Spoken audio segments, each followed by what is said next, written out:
You're listening to Sports Call on Tiger 95.9 FM, WTGZ, Tuskegee, Auburn. Since 1995, Alabama's sports talk leader, Tiger Communications, proudly presents Sports Call. It's time to join our Sports Call crew as they discuss the latest headlines and happenings around Auburn and the entire sports world. To be part of the show, give us a call at 334-887-3401 locally or toll free at 1-888-9-TIGER-9. We're taking phone calls all show long and want to talk about whatever you've got on your mind. And now, coming to you live from the loveliest village on the plains, Auburn's first and Auburn's favorite sports talk show, Sports Call.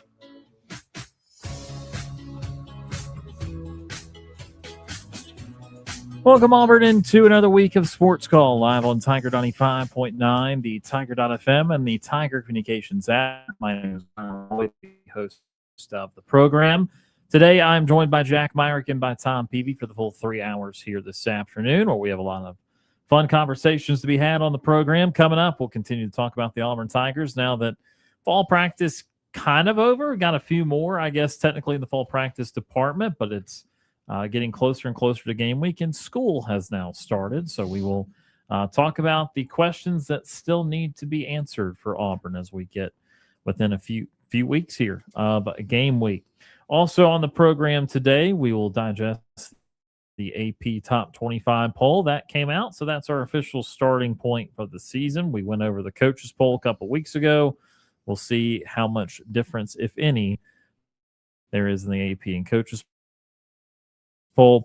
And we continue on our rankings or our previews of the top schools in the SEC, all schools in the SEC. We get into the top 5 today. So we get to number 5 on that SEC board, and I believe that means it will be LSU Day on the program today. So we get into that and continue our previews of all the SEC schools, and we also have our best and worst of the weekend. So we get into that.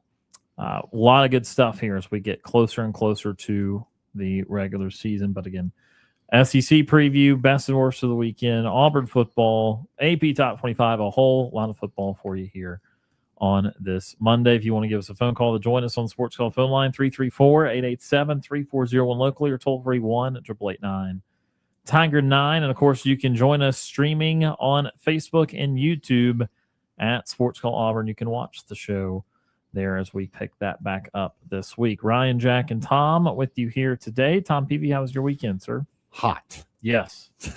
That's about the best way to describe the weekend. It is, goodness gracious, it's hot outside. But and it's been under heat advisories from everybody because the heat indexes are well over 100. But no, it was a good weekend. Didn't do a whole lot. Just watch some sports here and there. I guess there wasn't really anything major like big on TV this weekend. It was kind of a lax weekend. I mean, there's still stuff to watch, and keeping up with the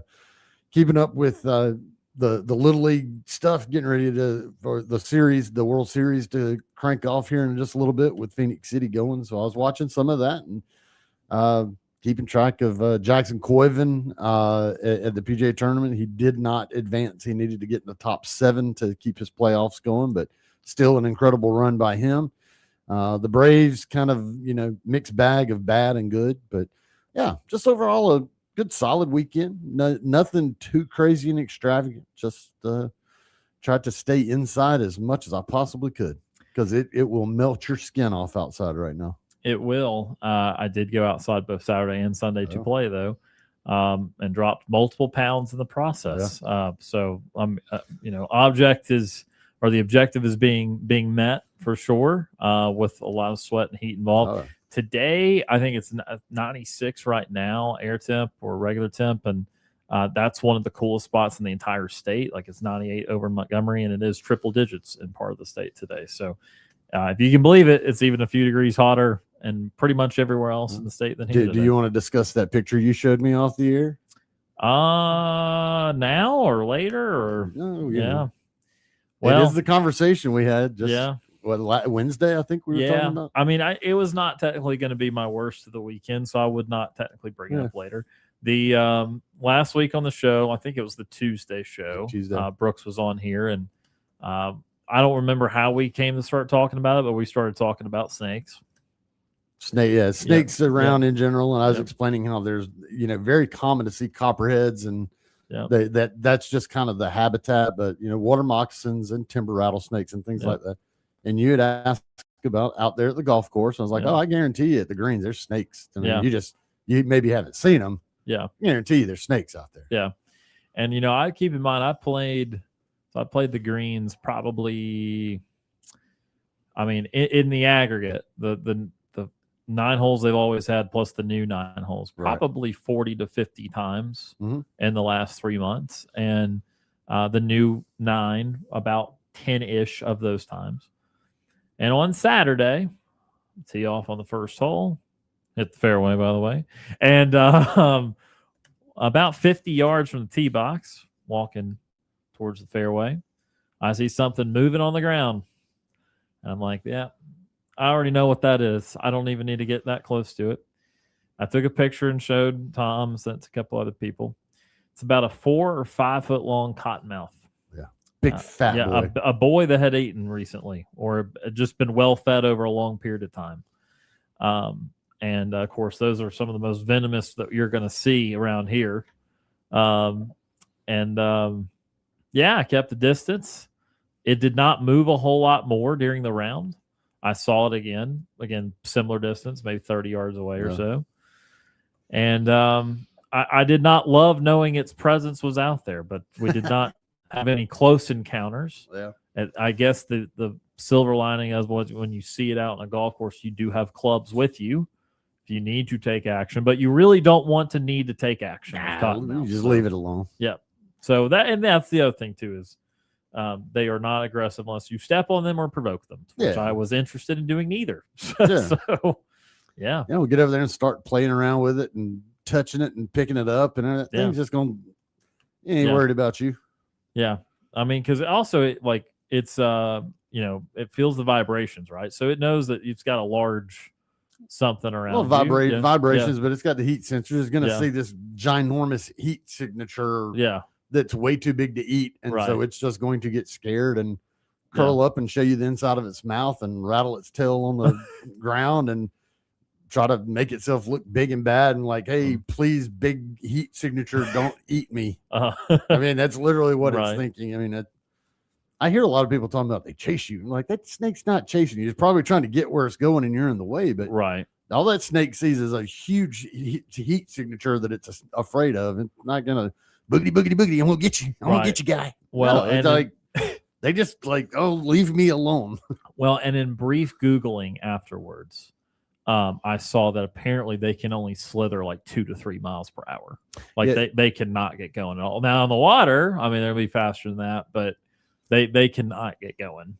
Some of the smaller ones can. Well, that was a small one. This is a big. This is a big boy. Yeah. I mean, I don't know. I don't know a snake going 2 miles an hour, but I've seen them. I mean, once they. If they get the chance to get the heck out of the way of you, they're gone. They are not concerned about you. Yeah. So don't. PSA: if you see a great big huge venomous snake, if you just see a big snake of any kind and you don't know what it is, leave it alone. And don't do the Steve Irwin, God rest his soul, and say, "Oh, this thing could kill me in one bite. Let me poke it with a stick. Let me pick it up." No, just leave them alone. Don't go trying to kill them because that's going to try to make you get too close to them. Just leave them alone. Ain't going to bother you. So anyway, I had that encounter, and I thought of our show immediately. Just after we had been talking about it. I told you they were out there. Yep. And I'm good to not see one for a while. Prime habitat. Yeah. Golf courses are really good snake habitat because there's usually a lot of water and there's usually a lot of rocks and a lot of places for snakes to hide around a golf course. So let's not say we didn't. Yeah. Jack Myrick, how was your weekend, sir? How are you doing? Any snake stories for us there, Jack, on the tennis courts? No. Yeah, no lazy weekend. Just enjoying, some preseason going on right now. It's the time of year where, like, as a fan of a team, you're sitting and going, look at our kicker. We got a kicker finally. That's the things you're watching in preseason. Yeah. You're like, oh, thank goodness we have a kicker. That was the takeaway from the Packers game for me on Thursday. But yeah, otherwise than that, fun having preseason. It is definitely a new year, a new season for the Falcons. After watching theirs, that is, God bless them. Cam, Brant, if you're listening, I'm praying for you, brothers. I'm not. I'm fine with it. That team is a quarterback away from being something, and God bless. They don't have a quarterback. They do not. But yeah, other than that, so Joe Logano is about to win another NASCAR championship. That's another thing that's kind of seems to be in case, just because it is an even year. Seems like he's getting hot, Ryan. He's going to start firing them off. I know. It's what's going to happen. But no, it is. Yeah. He's been crazy. the best driver the last month. It's wild. It's just he clicks right then and there. But I still think it'd be interesting to see who wins this year, because there's so many good candidates, really. I think between Reddick and now Ty Gibbs, Denny Hamlin, I think those three guys, and then Ryan Blaney, you can add him to that list, but just have been so good this year, and so does right now deserving of being crowned champion. Where I feel like it's just been a really good year spread out wise of talent, and just seeing, like, now I should say also spread out talent if you're in a Toyota, but it's still been a really fun year so far. Exciting for the first year of the chase, get started and everything, and see who can really come home with a victory now. And then you and I, Ryan, talked about Zilich now joining Hendrick. Be interesting to see if he can really reach the potential they see him as. Everybody's talking about he's a generational prospect. He could be something that's really special, and it's just has been great for him at Trackhouse. Obviously, you kind of like to see a little bit better, especially at road courses, because that's where he felt like he was going to shine a good bit, but just hasn't really been there. He had the one good one at the very, was it Sonoma? I think so. Ran 6th or 8th or something. I would just be interested if he gets to see. I wonder if he can bring any sponsor over too. That's the big thing. Because WeatherTech, I think, they've done some stuff with at least WeatherTech and Red Bull. Yeah, but Red Bull I feel like is really linked to Trackhouse. Yeah. Well, if you notice, he watched in his video today saying he was excited to go to Hendrick, blah, blah. He said, I'm excited to drive the Hendrick Motorsports Ally Chevrolet, number 48 Ally Chevrolet. So he mentioned the sponsor by name. I don't know how intentional that was or was not, but that did cause, like, hey, is he going to be able to bring Red Bull or someone else over there with him? So, if Ally... It's funny. Some of these companies have relationships with drivers, and some of them have relationships with teams. Yeah. So, the Ally has always been a Hendrick sponsor more than a individual driver. So I don't know what their relationship continues to be with Hendricks, but yeah, it'd be fun, because we've talked about that on the show too, about the paint schemes. But it's really nice to see kind of a driver stick with, because we saw that with Matt Kenseth when he swapped from Roush to then go over to Gibbs. You saw him get DeWalt come along. Yeah. So and DeWalt's still with Gibbs. Yeah. They're still now. They're like, oh, we'll stay here. So it's always nice to see that, just because then you can kind of link that sponsorship with that driver. Because I think, nowadays there's not that many, but you have, like Napa with Chase Elliott. You have obviously Pennzoil with Joey Logano. For a while, it always seemed like FedEx with Hamlin, and that finally came to an end, and that was kind of shocking.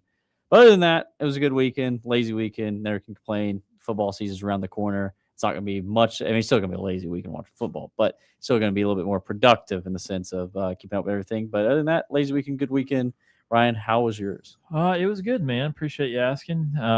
Watched the Bucks on Friday night, so that was good. I was with you watching our team, and it was funny because I don't know if you watched much of that game, but NFL Network would come back from break and do the highlights of the other couple of games going on, and almost every time they'd be like, "Here's Tua dropping the snap." It was bad.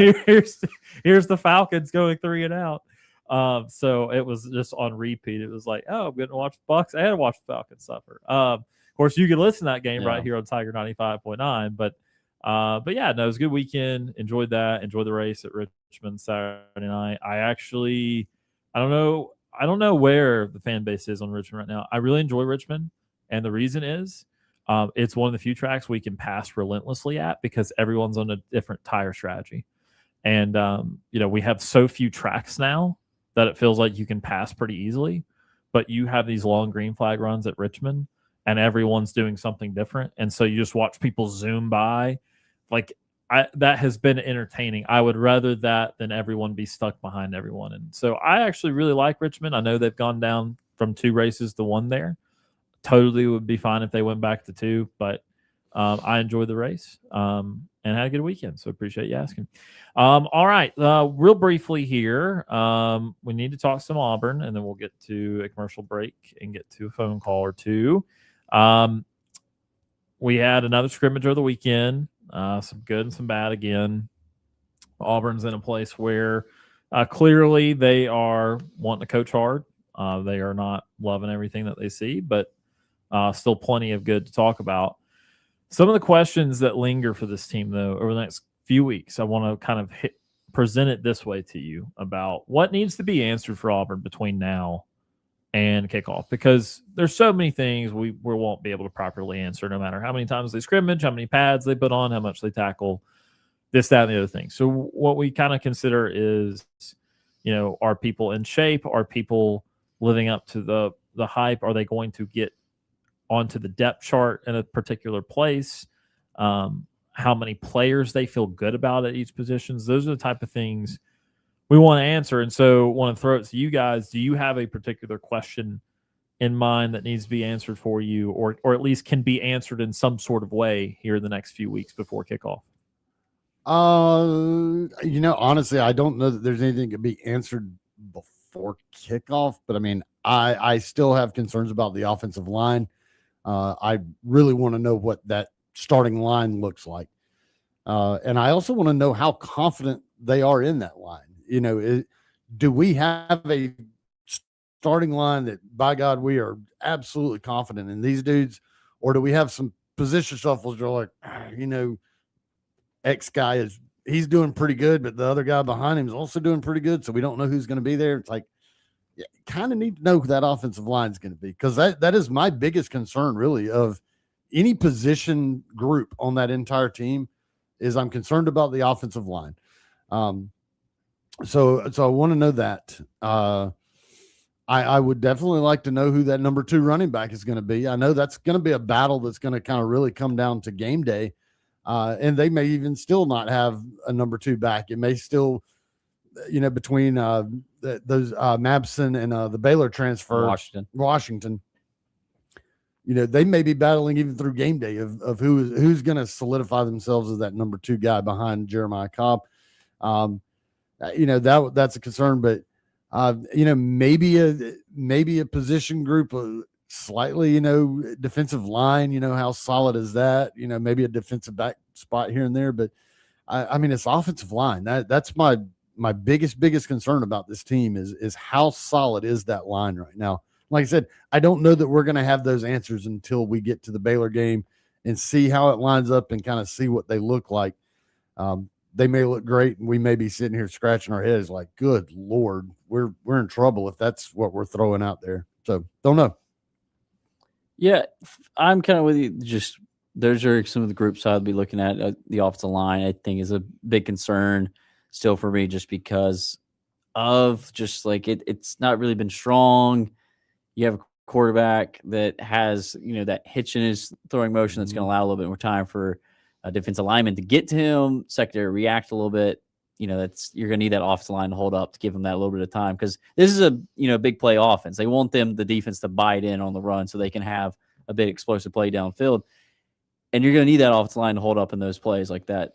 So that is something that I want to look forward, to seeing the development of. But overall, I mean, I've said this since Golish has been hired, which is like, I really just want to see development, the week-to-week development of the team, because that's just something we didn't see. Like, if Auburn, obviously I don't want this to happen, no one does, but like if Auburn was to lose like 3 straight games, but there was a sense of development, there was something that was being worked on and getting better week to week, I'd feel better about that than anything that I saw in the Freeze era, just because there was nothing that was shown that there was anything coaching-wise being done to prepare these teams going in week to week. And that frustrated me. Now, like, you have Golish, I'm like, I just want to see that week to week. I want to see from Baylor game, if there's an issue, with the passing game, it's fixed in the next game. I want to see that. I want to see things addressed. If the running games work in one game, I don't want to see it shied away from in the next game. I want to see like them to be like, hey, this is our strength. This is what we're going to attack. I want to see things like that.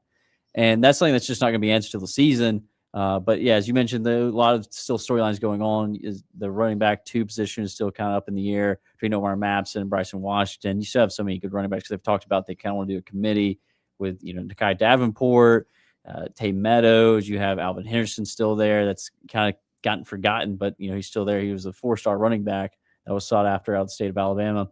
So just a lot of interesting ones to be answered. But yeah, for me, it's my main questions will probably be answered during the season. Yeah, and look, I think again, anytime you have a new coach, you have so much you can talk about that's going to be new and different, and going to give you a lot of, oh wow, this looks a whole lot different for better or worse. This, that, and the other. So those positions that you guys hit on, offensive line, running backs, I would echo. I would also add maybe depth on the defensive line. I think Auburn knows who their starters are going to be. Right. Again, I keep bringing up, we got to interview Nate Johnson, the Missouri transfer back at Suns Ford several months ago, and he's been banged up, but he's getting healthier. He's going to have a role to try to be the number 3 edge, I guess, and second string edge there, talking behind Deshaun Womack and behind of course, Jared Smith. But, I think that ultimately, let me give you a position something I don't care as much. I see this question a little bit, and I'm going to say I don't care about it. Backup quarterback. I don't really care who the backup quarterback is. It's probably, for what it is worth, going to be Tristan Tia. Yeah. But I am incredibly tired, just infinitely tired of having to care who the backup quarterback is, because Auburn has had to go to the backup quarterback pretty much every year for 5 years now. I mean, almost every single, I think all these losing seasons, even the Bo Nix year. Yeah. Because they had to go to the backup briefly. So I am so tired of that. I concede it might end up mattering, but it should not. If the season's going well, it should not matter who the backup quarterback is.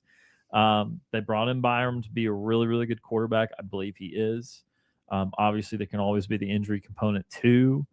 But, I don't really care who the backup job is won by, because if Auburn is having to go to the backup, the season is either failing miserably at that position or Byram got hurt. And neither side of that's good. And neither side of that's going to give you the best case scenario for Auburn this year or anything close to it. So I get it. It's fodder. And, if you're trying to project out the roster for 2 years from now, okay, that might matter. But also Tristan Tia would have to go re-win the job this summer or this next summer.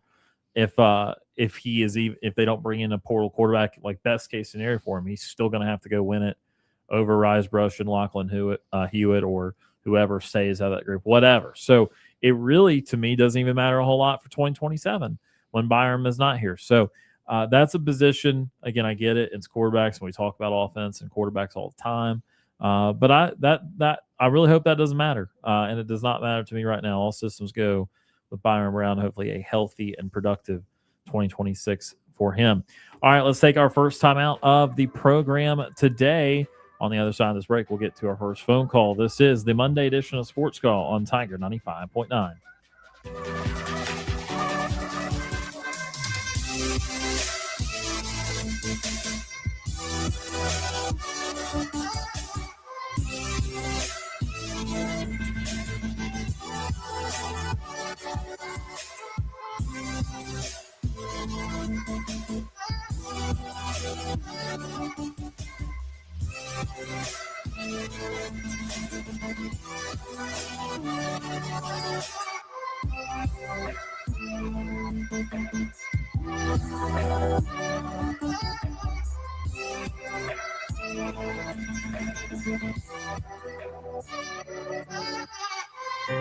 Looking for another way to listen to our show? Be sure to download the Tiger Communications app and listen to Sports Call wherever you go. Weather brought to you by Auburn University Credit Union. Looking for the best credit card rate in town? The rate on Auburn University Credit Union's MasterCard starts at 7.9% APR. That's right, 7.9% APR. For more information or to apply, visit one of their 3 locations or myaucu.org. Annual percentage rate. Auburn University Credit Union is an equal opportunity lender. High temperatures today will creep into the upper 90s as it'll be a hot and humid day with not much in the form of rain, only a 10% chance of an isolated shower or thunderstorm in the afternoon hours. Lows will be in the mid 70s overnight. For Tuesday, mid 90s for the afternoon highs and a few more showers and thunderstorms creeping in the forecast, but still only about a quarter of the area seeing them with lows into the low 70s overnight. I'm Ryan Lavoie for your Tiger Communications weather update. You remember the burgers, you remember the buns, you even remember the ice, but you forgot the beer? Rookie mistake. Save the cookout by showing up with Blue Moon Belgian White. Its crisp, refreshing taste with Valencia orange peel and that iconic orange garnish turns an oops into an awesome. Because when the beer's this good, people tend to forget what you forgot in the first place. Blue Moon Belgian White, made brighter. Please enjoy responsibly.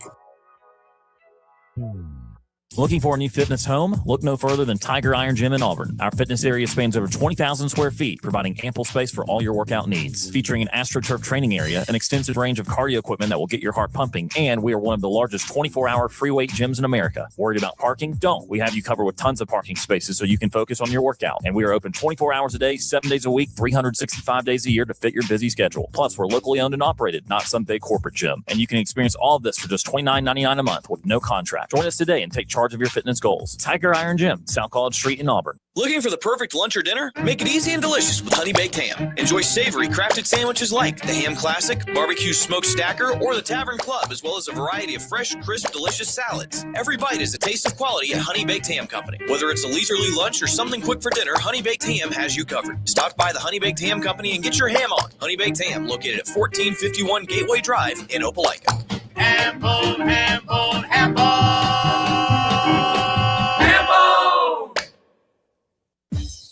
Looking for great deals while supporting a great cause? Visit Lifesavers Mission Thrift Store, conveniently located on East University behind Zaxby's. We're open Tuesday through Saturday from 10 until 5 with a huge selection of furniture, clothing for the whole family, books, home decor, and so much more. Have items to donate? We'll gladly accept donations at the back of the store from 10 until 4. Shop, donate, and make a difference at Lifesavers Mission Thrift Store, where every purchase helps change lives. From the very beginning in 1907, Auburn Bank's mission has been to promote our community, see businesses flourish, and improve the livelihoods of local citizens. We have operated a simple and straightforward business model built on a foundation of sound business decisions and a caring response. Our local team stands ready to discuss your financial needs and goals. Auburn Bank, champions of you. Member FDIC. Online at auburnbank.com. I'm Britt Bowen, voice of Auburn women's basketball and Auburn softball. You're listening to Sports Call on Tiger 95.9.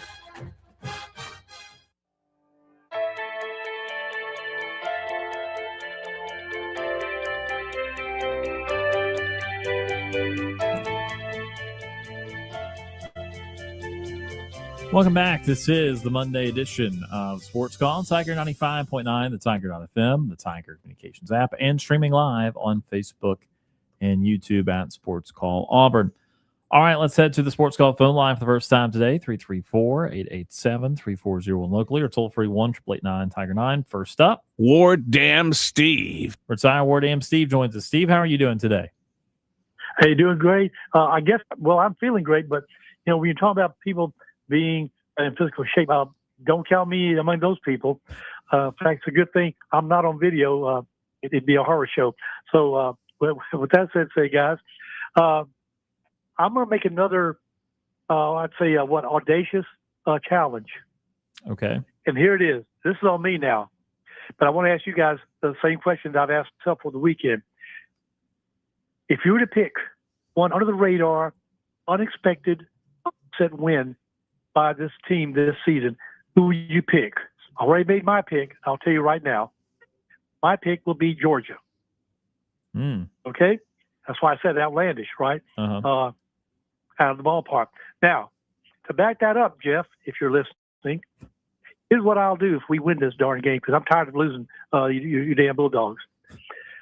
I will go in my front lawn in my underwear, sort of like the late Peter Boyle in Everyone Loves Raymond, and I will shout out, "War Damn Eagle," jump a few times, and I'll either shoot you guys a photo of that happening or maybe and a video of it. So that's what I will do. So that's my pick for the unexpected under the radar upset win for Auburn this year. Guys, what is your upset win? And there's 5 teams that I picked that I looked at for upset under the radar wins. 1, Ole Miss. Yep. LSU. Yep. Tennessee. Yep. Alabama and Georgia. Yep. Yeah, because I mean that's exactly the 5 they're going to be either a slight, I mean they're going to be a slight underdog or worse in, because I think that's the Vegas projection of 7-5. So, I don't know about making any videos in my underwear if Auburn pulls upsets, but I think LSU to me, because it's the home game. I think that LSU's got a lot of big emotional matchups this season. Kiffin's going to be going back to Knoxville. He's going to go back to Oxford in week 3. They have some big time games. We'll talk about LSU actually later today on the program, but I can see that being a game where, and look, Kiffin's lost in the stadium before with one of his better Ole Miss teams. I know, Matt Corral was pretty banged up in that game, but that doesn't matter. Auburn did a really effective job against him. So I could see that, and they'll have a bye right after the Auburn game, so I'm not saying they're going to be looking ahead too much, but that Alabama game is the game after the Auburn game. So I just think it's an interesting time to schedule where LSU, they would probably say, "Oh yeah, we're the better team, be no problem," but I could see Kiffin dropping a game like that. Okay, and just as an after note there, my daughter and I will be attending that game, so I hope that you were right. Yeah, that would be a great one to go see. Yeah. Okay, Tom and Jack, what is your under the radar unexpected exceptional win for Auburn to pull out? I think just kind of what I'm looking at the schedule, it would be the at Tennessee. That I think that's the one that people are not really thinking too much about, but I'm not convinced that Tennessee's going to be very good. And I think that that's going to kind of be one of those wins that really puts Auburn on the map, because I think they're going to beat Florida. And I think they go into Knoxville and knock off the Vols, and that's one of those where everybody realizes that Auburn is for real. And then we'll see what happens the rest of the year, because there's losses there. But I think Auburn's going to beat Tennessee. All right, fair enough. All right, Jack. And Jack, I noticed that they left out the K in your first name. Or is it JAC intentionally? It is J&C intentionally. Okay. I get that a good bit. Usually when I have to go places, especially I always feel bad because usually if I go anywhere like a restaurant, I just say Jack, never correct. But obviously if I'm at like a dentist's office, hospital, I'm like JAC. Yeah. So that's the only time I ever correct people. I'll just mess with you, Jack. But for me, I guess I'll be try to be able to, because I do think Auburn could win, the Tennessee game. But I think Ole Miss. I like that. Just maybe if they can kind of right if Pete Golden's not the answer, I think Auburn can have a chance and go in there and win that ball game. All right, guys.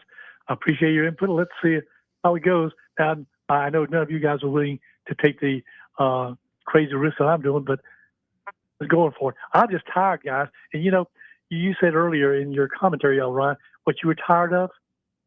I'm tired of, for the past at least 5-6 years of just, I hope we can win this game.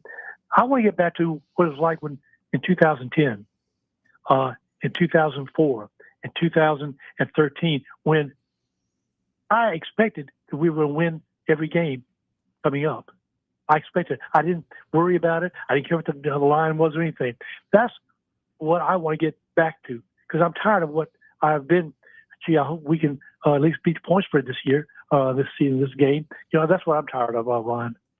So, yeah, I mean, that's a very, elusive thing, as you mentioned. I mean, it's only happened a few times where you have that kind of confidence in every game you play. Obviously, there's even in 8 and 9 win seasons, there's a handful of games that you walk into and expect to do well and expect to win easily. But yeah, I mean that's the goal. It's not what will happen this year, but that's what you try to work towards. Well, say it isn't so. Yeah. All right. Okay. Let's move on just real quickly. It was sad to see and read about Mr. Tommy John's passing away over the weekend at the age of 83. And guys, I looked at his stats and everything. So I need to ask you, because I'm not a baseball follower by any stretch of imagination. I saw his stats, and yet he was passed over for, I think 14 or 15 rounds of votes. And then later on as an alumnus, or ERA is called, something like that. Well, what explains why he was passed up, guys, so many times? Yeah, I'm not exactly sure, because I thought he was in the Hall of Fame when I looked it up to go remember what the numbers and all that was this weekend, and saw he was not in the Hall of Fame. I was a bit surprised. We are talking about different eras, so I know that 231 losses is still a lot no matter the era, but 288 wins is still a lot no matter the era. And the ERA was very good, 3.34 in his career, and of course he's famous for the surgery being named after him, which allowed him to continue his career for many more seasons. So I'm strikeouts, Ryan. 2,245 strikeouts. That's not loose.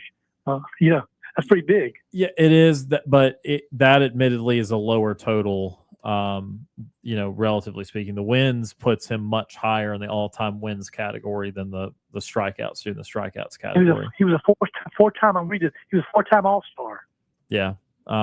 So again, I'm surprised that as it got down the line. I mean, again, the MLB Hall of Fame has traditionally been the hardest one to get into, and I have criticized that before. I just think that Tommy John now has a very because heck, even for the surgery itself, beside the fact he was a really good pitcher, I mean, he's a part of baseball history, and so one of those like you were mentioning, like second ballots where it's not the original 10 years of riders, it's the after the fact. Forgot the exact name of it, but I'm surprised. It's called the ERA committee. That's what it's called. Yeah. Or the ERA committee. ERA committee. Yeah. I'm surprised that he has not gotten in on those, and I would urge them to rethink that here in the coming years. All right. Moving on, guys. You may have mentioned, or you may have recalled I mentioned about some people who made a good trade and other people not so good of a trade with Kareem Abdul-Jabbar's UCLA worn jersey. Yep, I remember. Well, it went up for auction, and over the weekend, it sold for $1.25 million. Yep. That's a healthy chunk. Yeah, and somebody got a transistor radio for that. Yep. Unbelievable. All right. So moving on again, I know you guys are into food. I know you're going to do any more Wacky Wednesday, but I just saw, I shared with you breaking news from Mars Candy Bar Corporation. Mars, let's see, M&M's, Skittles, and I think some other candy anyway, are no longer going to be flavored artificially. Will they be colored artificially? They'll all be natural dyes. So now you can eat junk food in a healthy way. Do we expect it to change the taste at all? It's not supposed to change the taste. Okay, They actually, I saw Good Morning America, I guess, they actually did some taste testing, and the people I actually did with a lot of other focus groups, but they couldn't tell the difference. Okay, good, because that's all. One day maybe I'll care, but that day has not arrived. I just taste the same no matter how we do it. so my girlfriend Michelle is allergic to red 40, and so anything that has had that artificial red 40 dye in it, she can't eat. And now they're getting away from a lot of that, and so things that she hasn't been able to eat in many years, she's going to be able to eat now. That's cool. Okay, well tell her that this starts Thursday. Now, I don't know, how soon people like Walmart or Kroger or Publix going to be carrying the new versions, but they are going to be dispersing the new non-artificial color dyes and flavors starting on Thursday, it said. Oh, I'm sure she probably knows all about it. She's probably anxiously waiting to run to the store. All right, moving on to sports, guys. I just saw this from Auburn email, it says we have a new basketball player signed, Kobe King, a fifth-year guard come to us from Utah State. Guys, do you know anything about him? Point guard type guy. It's a depth piece, but hey, it's good. Bring him in. I don't know how much he's gonna have a huge impact, but it's a depth piece guy, and he's kind of slated to be that point guard, kind of a backup point guard type guy to Hyde Pettiford. Okay, so not a starter then. No, definitely not at all. Yeah, I mean, look, he's one of those guys that again got the extra year and was able to transfer and get awarded this extra year of eligibility. He's a guy that's going to be 5 schools in 5 years, and he's not had a huge impact. His best year was when he was at Tulane. His sophomore year, he was double-digit scorer there. But yeah, we're talking someone to play. Best case for him, play like 15 minutes a game and to contribute when there's foul trouble, to be a true ball handler when Tahad is not out there, or have combo lineups where Tahad plays very briefly at 2 guard.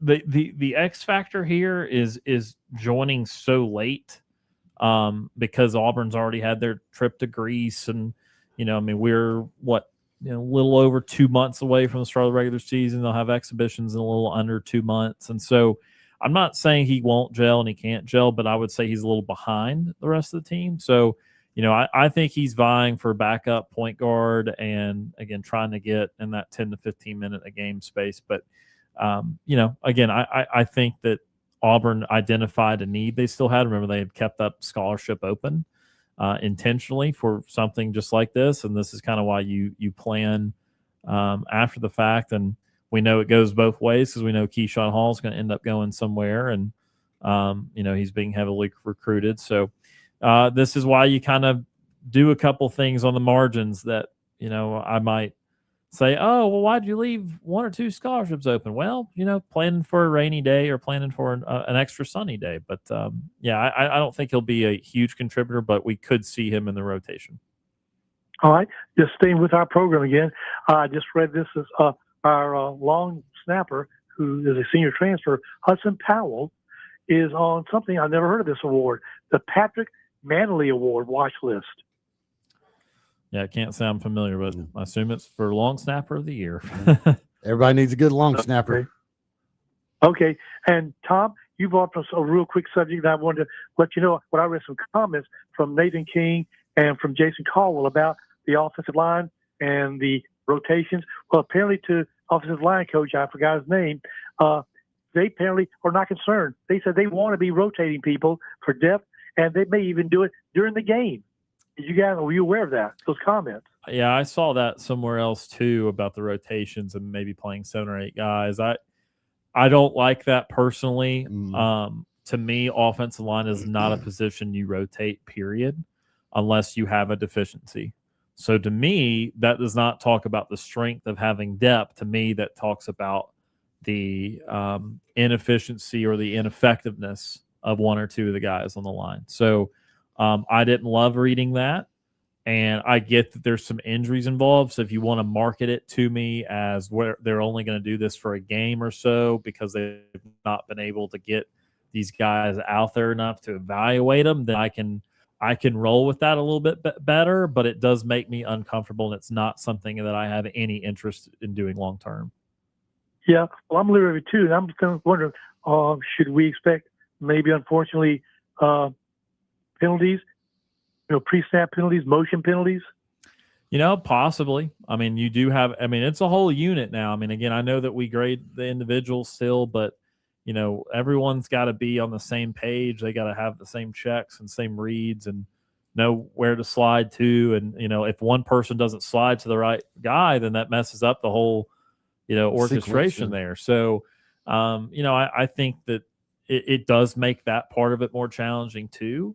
And again, I get it. There's been injuries. Stanton Ramil has been injured, and obviously Ty Buster got injured, and they're not going to have him to start the year. So I'm like, again, I get it that they need to have some options, but that does not mean that your overall plan should be, oh yeah, we're going to make sure we give this guy a drive and then this guy a drive. And, look, Baylor's just good enough to where that makes me uncomfortable. If Southern Miss was first, I'd be like, if that's mattering against Southern Miss, man, we're going to have some issues. But like, you need to be able to dominate up front against Baylor. You dominated up front against Baylor last year. So if you do anything less than dominate up front, that would worry me a little bit, because they, they're not known for defense despite their former defensive coordinator, head coach, and Auburn needs to be able to put a good offensive performance on the board against them.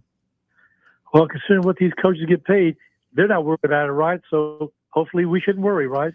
Well, they're not going to publicly worry about it, No. but they might privately be like, "Oh man, behind closed doors, this injury is a big deal. We got to figure something out here." So, I mean, like that very few will say openly, "We might suck at this position," because also it'd be degrading who you're going to put out there, because you're not, I know Freeze got brutally honest sometimes, and people would talk about, is that crushing the mentality of the player or confidence of the player, but that in general. You like to walk the truth line as much as you can, but if you flat out say, yeah, this position is going to be a hindrance for us, like, there's a way of doing it.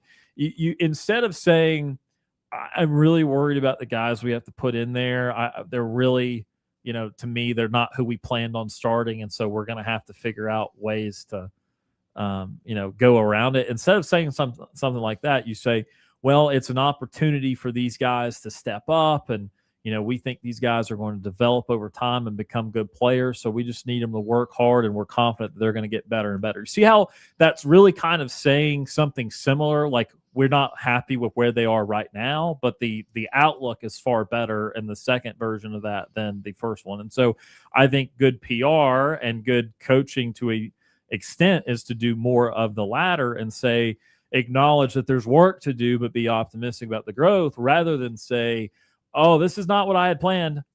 This may not be good. We're going to have to hope. You know what I'm saying? So I'm not trying to overly panic on the offensive line, but look, we've not had great history when it comes to offensive lines, right? So I'm more predisposed to say, well, they got to figure that out. That's not going to be very good, rather than say, oh yeah, I have complete and utter faith that it's going to be a great offensive line. That's not where I'm inclined to come from. Well, I hope it's not smoke and mirrors for us. So just real quickly, guys, the Atlanta Braves, I see that they're nearest competitive divisions of Philly 7.5 games behind. So can I say safely the Braves are a shoe-in for the playoffs? Playoffs, yeah. There's still a small part of me is like, okay, cross your T's, dot your I's, make sure the Phillies don't come roaring back, because the Phillies can rattle off 20 out of 30 on you. And you saw the Braves chase down the Mets just a few years ago, right at the end of the season. So, I'm like 90% confident the Braves win the division. I'm 100% confident they'll make the playoffs. So, they've traded some series wins and losses the last week or two, which, again, in theory, should still be good enough to hold on to the division. So part of it's on how hot Philly gets, and the Braves do play Philly a few more times to end the year, so those games will be important. But, yeah, I feel good about the Braves being in the playoffs. All right, guys. I thank you for your time. My time is way up. So having said that, I'll have a safe afternoon and evening. Until next time, War Eagle, guys. War Eagle, Steve, we appreciate it. That is retired War Dam Steve joining us on the Sports Call phone line. Just a couple minutes left here in hour number one. And let's elaborate a little bit more on the offensive line here while we got these couple minutes. And again, guys, again, new coaching staff, so I'm not going to hold everything that's happened on the offensive line against them for the last several years. But, I mean, the general rule of thumb is, the best offensive lines in the league, in the country, college, pro, wherever, don't play 7 or 8 guys over the course of a game. No, they don't. You don't see a lot of switching out unless injuries happen. And so that goes into what I was talking earlier about, things that you want to see. I want to see that line is set. I don't like the idea of moving guys around during the season. You need to have a set line, and that is the line that you run with, unless a guy just is not getting it done or an injury happens. So, I don't like hearing that, Ryan. It makes me think that there's some uneasiness with anchoring down with a certain person at this position if they're talking about rotating. So, not a wonderful review of what's going on at that spot right now. And we assume, Jack, I think we're talking exterior. I think we're talking tackles. I don't think we're talking interior as much, although they do like Joe Simmons a lot at tackle. Yeah, they've kind of had him a good bit there for Stanton Ramel this offseason because Ramel's been recovering from that knee injury. I know they've talked about he's made a lot of progress, been very dedicated to the rehabilitation.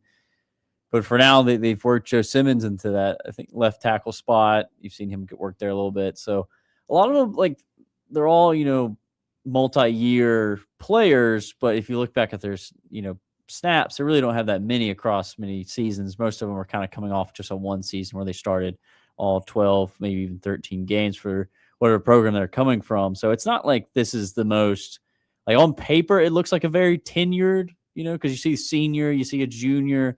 But really, it's a group that's trying to find this chemistry. And I think that it's been something you've seen a lot recently this offseason too, overall, is that you've seen a lot of the offensive line together in a lot of these videos and stuff that the universities put out. But yeah, that tackle position is crucial. It's one of the biggest positions in all of football. You talk about when you're building a roster, you want your quarterback, you want your tackle, and you want a defensive end. Because those are the three types of players that can win you a ball game, that can really control the game. Because if your left tackle or right tackle, depending on whatever the quarterback's blind side is, can really cause havoc for your offense to not get going. Because if your quarterback can't be comfortable, then things aren't going to operate properly. And that's where these concerns do arise, where you have to think about, all right, Joe Simmons going to be the guy. When Stanton Ramel gets healthy, where does he work into this offensive line? Because obviously they want him to be one of the guys in this group and a starter because they expect him to be. So it's going to be answered, I think, in the next few weeks once this line's cleaned up, especially. But it starts really early this year. You got Florida week 3, and that's where you're going to hit the ground running for this SEC play. And I think too, one of the things didn't mention about the camaraderie of the offensive line or just the gel and cohesion. One of the things that is important when you run RPOs, again, these are going to be different RPOs than what we're talking about with Hugh Freeze. These will be quicker. So this should not be as big of an issue, but it doesn't mean you'll still have some RPOs down the field. Is that the timing of the offensive line and how they adjust to not getting too far down the field if you're actually going to throw that option on the RPO rather than run it, because obviously you have those rules with linemen downfield, and this started to become a thing with the RPO much more frequently. So you do have timing issues with the rest of your offense line and the cues that you're actually running the ball versus dropping back to throw. But we are out of time for hour number 1 of the program. Coming up in hour number 2, we will get back to our Sports Call phone line. You are listening or watching the Monday edition of Sports Call on Tiger 95.9, the Tiger.fm, the Tiger Communications app, and streaming live on YouTube and Facebook.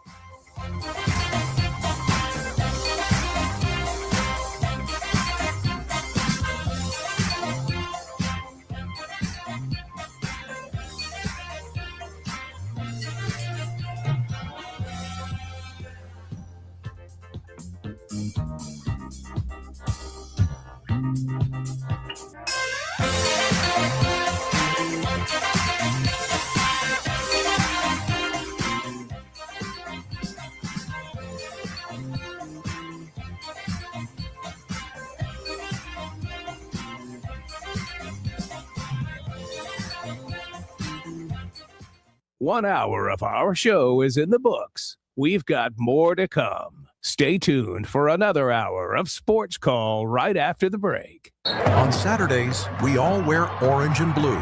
But every day, Auburn University Credit Union is proud to serve the people who make this community strong. Whether you're opening your first account, buying your first car, planning for your future, or growing your business, we're here for every chapter. Because at Auburn University Credit Union, you're more than a customer. You're a member. You're an owner. Your family. Auburn University Credit Union. Rooted in Auburn. Committed to you. To learn more, visit myaucu.org. Federally insured by NCUA. Equal Opportunity Lender. NMLS number 530633. Frederick Dean Funeral Home and Crematory is here for you when you need us. With locations in Lee, Chambers, and Tallapoosa counties, serving the people of East Alabama and West Georgia since 1900. A family-owned and operated business. Skip the hassle of the big corporate mortuaries. Our kind, compassionate team members are standing by to assist your family in the hardest of times. An on-site crematory, private cemetery, and a choice of facilities makes Frederick Dean unique. Visit us at frederickdean.com. Whether it's enjoying a night in with good friends and close family or having some fun in the great outdoors, don't forget to grab an ice-cold Coca-Cola from one of your 17 local TK's convenience stores. Every sip of an ice-cold, refreshing Coke helps make whatever you're doing memorable. With a variety of options to choose from, TK's has a Coke for every occasion. So stop by any one of your local 17 TK's convenience stores today and pick up an ice-cold Coca-Cola. TK's convenience stores, always there when you need us. Someone had a birthday. Yep, 50. Can't believe it. 50 years of wisdom. Great segue. We have a health reminder from the CDC. Pneumococcal vaccination is recommended for adults 50 or older. Says here, we're over 6 times more likely to be hospitalized with pneumococcal pneumonia than adults under 50. I don't love those odds. Same. Look what I found. Pfizer's Prevnar 20 is proven to help protect adults against pneumococcal pneumonia and invasive pneumococcal disease in just 1 dose, and millions have already gotten it. Continued approval may depend on a supportive study. Don't get Prevnar 20 if you have a severe allergy to its ingredients. A weakened immune system may lower your response. Common side effects include injection site pain and swelling, fatigue, headache, muscle, and joint pain. For full prescribing information, please call 1-855-213-2138. Visit Prevnar20.com or talk to your doctor or pharmacist. I'm on Prevnar20.com now, scheduling my appointment. Good idea. And happy 50th. Hey Auburn, why stress about dinner tonight? Just cruise down South College Street and roll through the drive-thru at Waldo's Chicken and Beer. Grab the Feed the Flock meal. Yeah, we're talking 12 crispy tenders, warm cheesy biscuits, fresh coleslaw, and not 1, but 2 delicious sides. Mac and cheese, collards, wedges, you pick your groove. And don't forget 6 sauces to mix, match, and dunk your way to flavor heaven. Skip the cooking, feed the whole crew, and keep your night smooth. Waldo's Chicken and Beer, South College Street in Auburn. Drive through and dig in. The Greg B. Harrell Show on 95.9 The Tiger. Monday through Thursday, 7 to midnight. Be yourself. I'm myself every single day, mostly because no one else wants the gig. Looking for great deals while supporting a great cause? Visit Lifesavers Mission Thrift Store, conveniently located on East University behind Zaxby's. We're open Tuesday through Saturday from 10 until 5 with a huge selection of furniture, clothing for the whole family, books, home decor, and so much more. Have items to donate? We'll gladly accept donations at the back of the store from 10 until 4. Shop, donate, and make a difference at Lifesavers Mission Thrift Store, where every purchase helps change lives. Looking for a new fitness home? Look no further than Tiger Iron Gym in Auburn. Our fitness area spans over 20,000 square feet, providing ample space for all your workout needs. Featuring an AstroTurf training area, an extensive range of cardio equipment that will get your heart pumping, and we are one of the largest 24-hour free weight gyms in America. Worried about parking? Don't. We have you covered with tons of parking spaces so you can focus on your workout. And we are open 24 hours a day, 7 days a week, 365 days a year to fit your busy schedule. Plus, we're locally owned and operated, not some big corporate gym. And you can experience all of this for just $29.99 a month with no contract. Join us today and take charge of your fitness goals. Tiger Iron Gym, South College Street in Auburn. TK's convenience stores are your one-stop shop from Auburn to the Lake and Tallahassee to Tuskegee. Offering friendly service and a clean environment, there is sure to be a TK's located near you. Stop by on your way to and from work or school and pick up everything you need, from beer, soft drinks, and fresh hot coffee to food, snacks, and ice cream. Plus, automotive and household products, pet food, and an ATM in every store. Just look for the orange and blue Starburst sign and stop by your local TK store today. TK's convenience stores, they're your one-stop shop. Hey everybody, this is Brandon Maxwell with Fairway Auto Brokers. Back to school deals are here and you deserve a new ride. With over 150 of the finest pre-owned vehicles in stock, we make car buying fun and easy for the whole family. As Lee County's #1 place to buy a pre-owned vehicle, come see why Fairway is the difference. Visit us at www.fab-auto.com or stop by today at 1777 East Glen Avenue in Auburn, Alabama. It's heating up at Sons Ford in Auburn with the hottest sale of the year. Now's the time to save big on a huge selection of new Ford trucks, SUVs, and cars. Whether you're looking for a rugged F-150, a family-friendly Explorer, or a fuel-efficient Escape, you'll find incredible deals waiting for you. Don't let these summer savings pass you by. Visit Sons Ford in Auburn today or shop online at sonsford.com and pick the Ford you've been wanting at a price you'll love. Sons Ford in Auburn, where the hottest deals of the year are happening now. Every day, we power homes and businesses in our communities, but we also power something else: bright futures for our youth. We visit classrooms to speak on topics ranging from career opportunities to leadership skills, and we help make college possible by providing scholarships to deserving students. Bright futures are ahead, and we help make it happen. Brought to you by Tallapoosa River Electric Cooperative. You're listening to Sports Call on Tiger 95.9 FM, WTGZ Tuskegee, Auburn. Now, it's time for your Atlanta Braves morning update, presented by Tidal Wave Auto Spa. Get clean car happy at any of the 250-plus Tidal Wave Auto Spa locations today. Braves take Game 3 and avoid the sweep. I'm Barrett Salee, and this is your Braves Radio Network morning update. Tidal Wave Auto Spa is the official car wash of the Atlanta Braves and your go-to car wash destination all season long. Visit TidalWaveAutoSpa.com to find a location nearest you. Matt Olson with the key 3-run blast in the bottom of the 7th made it 5-2 as the Braves go on to beat the Diamondbacks 5-3 on Sunday, avoiding the sweep at the hand of the Snakes. Bryce Elder was solid on Sunday, 6 innings, 4 hits, 1 earned run, 1 walk, and 5 strikeouts. Raisel Iglesias danced through a few raindrops to earn his 25th save of the season.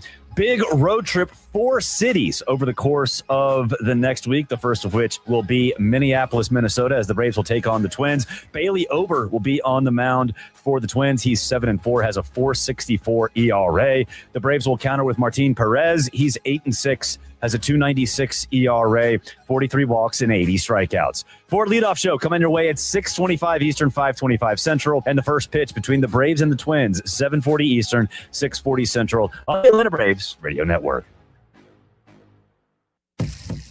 You're listening to Sports Call on Tiger 95.9 FM, WTGZ Tuskegee, Auburn. Since 1995, Alabama's sports talk leader, Tiger Communications, proudly presents Sports Call. It's time to join our Sports Call crew as they discuss the latest headlines and happenings around Auburn and the entire sports world. To be part of the show, give us a call at 334-887-3401 locally or toll free at 1-888-9-TIGER-9. We're taking phone calls all show long and want to talk about whatever you've got on your mind. And now, coming to you live from the loveliest village on the plains, Auburn's first and Auburn's favorite sports talk show, Sports Call.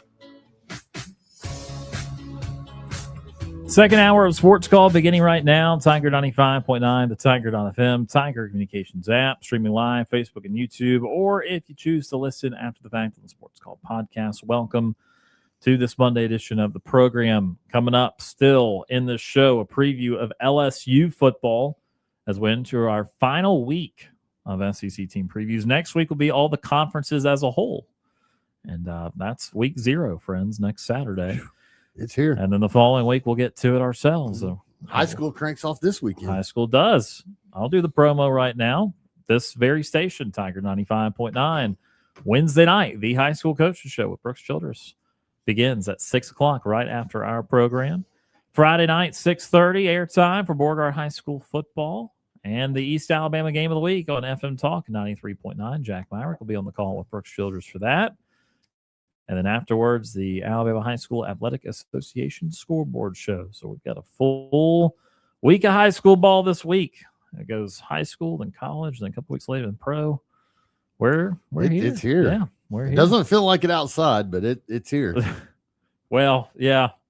I was going to say, again, I'm of the class. Again, I was freshman at Auburn in 2014. And, again, that was the Auburn-Arkansas kickoff.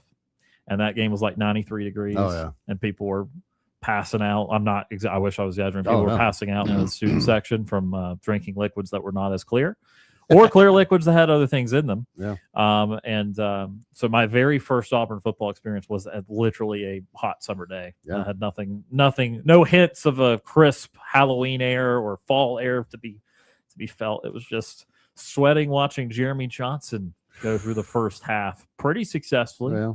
And then Nick Marshall returned for the second half of that Arkansas game. So I am excited weather-wise, the fact that we're going to be in an El Nino. El Nino and La Nina. Well, there's La Nina, but El Nino is supposed to bring wetter and colder winters. Oh. What's it It's for also the tropics? Because there's been a lot of shear in the Caribbean. Yeah. Not to nerd out on people, but there's been a lot of shear that's broke up the last couple Right. of waves. So I have not seen like long-term forecasts talking much about tropics or anything, but the long-term forecast of the Southeast regional as a whole under El Nino brings wetter and colder winters, but it also brings the chance of more severe, like tornadic type Well, weather. then I'm not excited about this. Well, what that usually means, though, is you have that front come in, really bad weather, and then extremely cold air behind it, which a lot of times brings snow and ice. That's a lose-lose. Yeah, I like some snow and ice. I don't like the tornadoes. But, Yeah, I don't. But yeah, El Nino, I'm gonna and put that poll on the Twitter. I was just reading James Spann a little bit ago. It's setting up, or it's like a 90-something% chance of the strongest El Nino setup for the Southeast since like the 1950s. So they're saying the forecast is there for it to be an extremely active, wet / cold winter for the overall Southeast United States. I'm gonna curse you when I'm walking to a November Auburn game and it's like already somehow 50 degrees and just raining a really cold rain, and I'm just gonna be mad at you. Don't be mad at me. Just be mad at Mother Nature. She's doing weird things this winter. It sounds like. Not going to be a fan. All I know is that I was miserable in my time in Jordan-Hare, because then the games I remember that was just blazing hot for me was the Cal game. Had to sit through that, and then Arkansas, which was like that was miserable too. I remember though a couple years ago, I think it was, I'm trying to which home opener it was. I'm trying to think, 2024 home opener. I just remember I was sick that game, and I tried to sweat it out, and I was miserable. I had to get one of my friends to come pick me up. I had to walk. I met him at like the Chick-fil-A. I was like, please, I'll pay you. Just come drive through this awful traffic and get me, because I couldn't walk back to my car downtown. I was just like, look, this is the closest. And the odd thing with me, for the way as much as I like cold weather, the game that sticks out to me is one where I froze my tuchus off more than I don't remember when. Now, I spent the vast majority of my years in the press box because I was working either for the Opelika Auburn News or I guess I never actually did a season with Auburn Undercover, but for many, many, many years, either the Auburn Plainsman or the Opelika Auburn News, I was in the press box.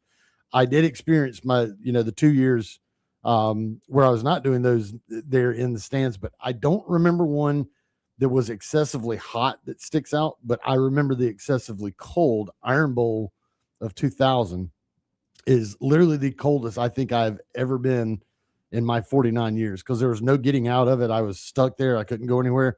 It was sleeting the entire game, just a cold rain and sleet for the entire game. And all I had was a little poncho on, and then you go down on the field and your feet and all get wet from the soggy turf. And then that starts getting cold and oh gosh, miserable. Yeah. But Auburn won that game. And at the end of it, we won the game and found out we were SEC West champs. And I think that just kind of warmed everybody up. It was celebration time. Power ranking of, okay, what do you prefer most? Good weather with an Auburn win. But second, bad weather with Auburn win. Large chasm, and then anything with the Auburn loss. All right, let's go to the Sports Call phone line here to open up hour number 2, 334-887-3401 locally, or toll-free 1-888-9-TIGER-9. Matt from Casita. Matt for Auburn joins us. Matt, how are you doing today? Hello, Ryan. What's up, man? Hello, Jack. Hey, Matt. Hello, Tom. My friend. My cousin's friend. Tom the Cool Man. Yes, sir. What's up? Hey, I got a question for you guys. Do you guys hear about the player that what do you guys think about the player that we got for the fifth? The one that was the judge really fifth of ability for basketball. The basketball transfer, yeah, extra year of eligibility. Yeah, I mean, again, as we told Steve in hour number one, could contribute, but he's definitely not going to start. And I think the best case is he becomes about their seventh or eighth guy on the team and plays, 10, 15 minutes a game. So, again, no promises on what his role is going to be, but it does give them another option to handle the basketball a little bit and to back up to Todd Pettiford. Okay. Will he also back up the point guard from Troy? Well, I remember what they have Thomas Stout from Troy as a power forward. I don't recall them having a second Troy transfer, but he's going to be a point guard, so he'll be, trying to get playing time there. Okay. And another question is just for Tom and Jack. How much is Bama paying Chattanooga to play? Bama? You guys know? I don't know. Yeah, I don't know not the a exact particular number. Yeah, I don't know the exact number, but I mean it would be well into the millions of dollars that they pay a school like that to come and get beat. And but I saw for Auburn's paying that Southern Miss is getting $15 million or $1,500. Is that right? For Auburn to play Southern Miss, I don't think it's 15 million. It might be 1.5 million. Yeah. Okay. Usually those games range from several $100,000 on the low end to a couple of 3 million. So I have not really seen anything more than 3 or so million, 4 million. But if you saw 15, maybe it was supposed to be a decimal 1.5 million. Auburn leads a series between Auburn and Southern Miss, right? Auburn leads a series. I don't know what the all-time series off the top of my head is. I would imagine that they do, but they also have not played a ton, at least not in the last 20, 30 years. They played a couple times, but I can go find what the all-time series is. Okay. And another question, Dave. This is a movie question for you guys. Did you guys ever see the movie Bring It On with Haley Payton? Hayden Panettiere. A long time ago, I saw it, and I saw that she passed away yesterday at the age of 36, which was incredibly sad. Yeah, that's a young age. Yeah, very, very sad. And I saw she picture, and she wasn't married, was she? Oh, I don't know about her. She was not at the time. I don't think. I don't know if she was in the past, but several famous movies. Remember her from some TV shows, also like Nashville and Heroes and all sorts of stuff. So very sad. They're still trying to figure out exactly what the cause of death was. But I did find the Auburn Southern Miss series for you, and it's 18-5 Auburn. They've won 4 in a row, ranging from 1992 to 2018. Okay. And here's another question. What do you guys think about Georgia playing against Tennessee Tech?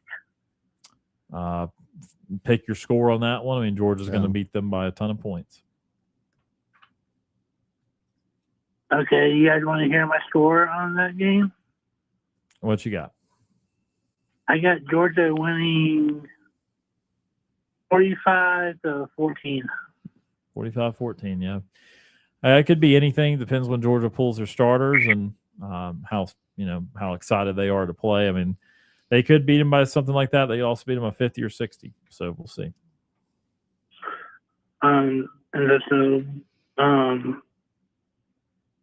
So how many night games does Auburn have? They have I know the Florida Auburn game is a night game.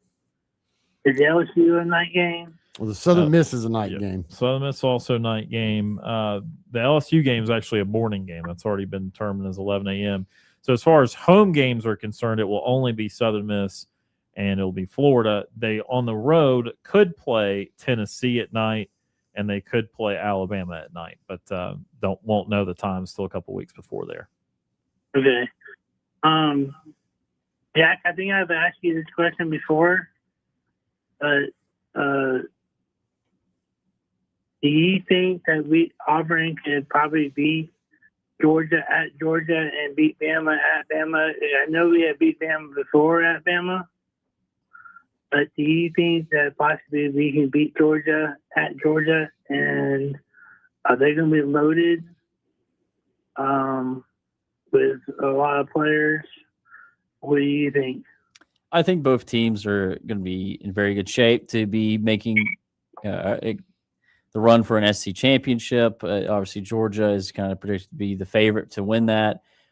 Alabama is kind of a little bit around that lower range, maybe 6-5 finishing the SEC, but still has the capabilities to win the SEC because I think they have that talent. But when it comes to Auburn going into both of those places and winning, I think it's going to be very difficult. I wouldn't put it past somebody. Anything can happen. It's college football. College football is such a crazy thing. One play can change the outcome of everything. And but yeah, I think the Alabama game would probably be more favorable to the Tigers than Georgia. Georgia's just really tough. They've had such a long winning streak that I think I know it ended last year or so, but they just, anytime they're playing between the hedges there, they just are really tough to beat. So I would favor more the visit to Tuscaloosa for the Tigers to have a better chance of winning that one, getting that one on the road. Do you think Jack and Tom and Ryan, the question for all three of you guys, but I'll start with you first, Jack and Tom. Do you think that Alabama will still have their coach this year and next year and a couple more years, or do you think he won't be there? If Alabama has a bad year this year, I think they might get rid of him. But it doesn't sound like that they're in any big hurry to try to make a decision on him. So they're going to let him try to get it figured out and get them back up to championship level. But I think if they have a really, really bad year this year, they may start looking that way. I think they would. I don't know if how long he probably hit his leash, but I feel like he's actually not as big on the hot seat, I think, as people make out, just because I think that he has the capability to still be a really good head coach. He's had national championship appearance while at Washington, now at Alabama, has had plenty of, college football playoff appearances to where it's been reasonable to understand that there's a bit of patience. He still has had some really good recruiting classes that come into Alabama, but it's just, I just think they understand that you're going to need kind of stability at that coaching position. And I think there's a little bit more patience probably from the athletic department there at Alabama to understand that DeBoer's probably got another few years. Yeah. Well, I've asked this question to Ryan before. I don't think I asked you this question before to you, Tom and Jack. Do you see Bama playing Troy in the future sometime in football or not? Bama playing Troy. I mean, I could see it in the future. I mean, I don't know that it would be anytime. It's not going to be anytime in the very near future, but I mean, I guess there's always that possibility. But with the way that the schedules are going now, you're not going to have as many opportunities to play those types of schools because you're going to have to play a lot of SEC teams and a bigger school than Troy. But I don't think it's out of the realm of possibility. It's just not anytime soon. Okay, and Jack, what do you think about it? It's definitely a possibility. Auburn, now is scheduled for the near future, so you just never know. It could happen. It might, but I'll also say this: it could be lesser of a chance now with the college football playoff because you want to have those kind of strength, those games, those non-conference games to be really strong and to have an argument. But yeah, I think it's possible. Yeah. Well, that's all I have to say. But Tom, did you know Randall is going to the Braves, Missouri? I mean, Minnesota Twins game. Him and his dad are. Oh, I didn't know that. That's pretty cool. Randall said his dad wants to visit every Major League Baseball stadium, and they're going to go to watch the Braves play Minnesota Twins and then go to Milwaukee. Okay, that's pretty darn cool. Very cool. JJ and his family actually went up to Minneapolis a few weeks ago and saw the Twins play up there. Yeah. Well, Randall Tom said he's trying to get some more players to play with us in our game September the 5th, and we're ready for it. And then we're going to the shrimp basket after our game to eat. And but I wish he could come watch us play and watch me pitch, but I know you got to work. So yeah, we'll see what we can do. Coming up here in just a couple of weeks. Yes, sir. All right. Well, you guys have a good day. And if James has any trivia for me, I'll answer next Monday. And I want to give a big War Eagle to War Tire.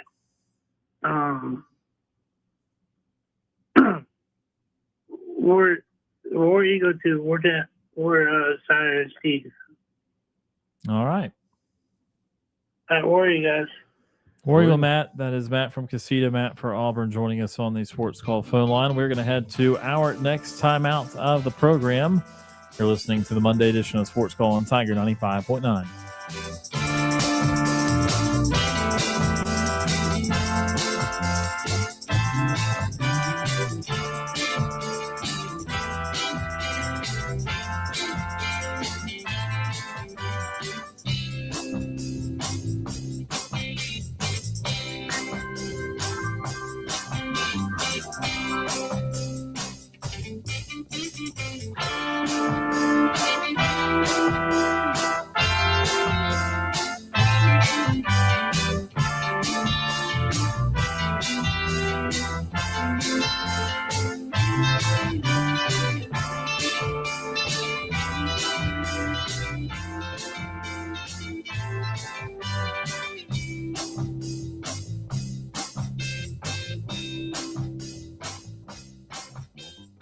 Want to know how easy it is to listen to our show? All you have to do with your Amazon smart device is say, Alexa, play Sports Call Auburn. Weather brought to you by Auburn University Credit Union. Tiger Rewards checking at Auburn University Credit Union gives you the tools to manage your credit, monitor for fraud, telehealth services, loan discounts, and more. Visit myaucu.org for more details. Federally insured by the NCUA, Equal Opportunity Lender. High temperatures today will creep into the upper 90s as it'll be a hot and humid day with not much in the form of rain, only a 10% chance of an isolated shower or thunderstorm in the afternoon hours. Lows will be in the mid 70s overnight. For Tuesday, mid 90s for the afternoon highs and a few more showers and thunderstorms creeping in the forecast, but still only about a quarter of the area seeing them with lows into the low 70s overnight. I'm Ryan Lavoie for your Tiger Communications weather update.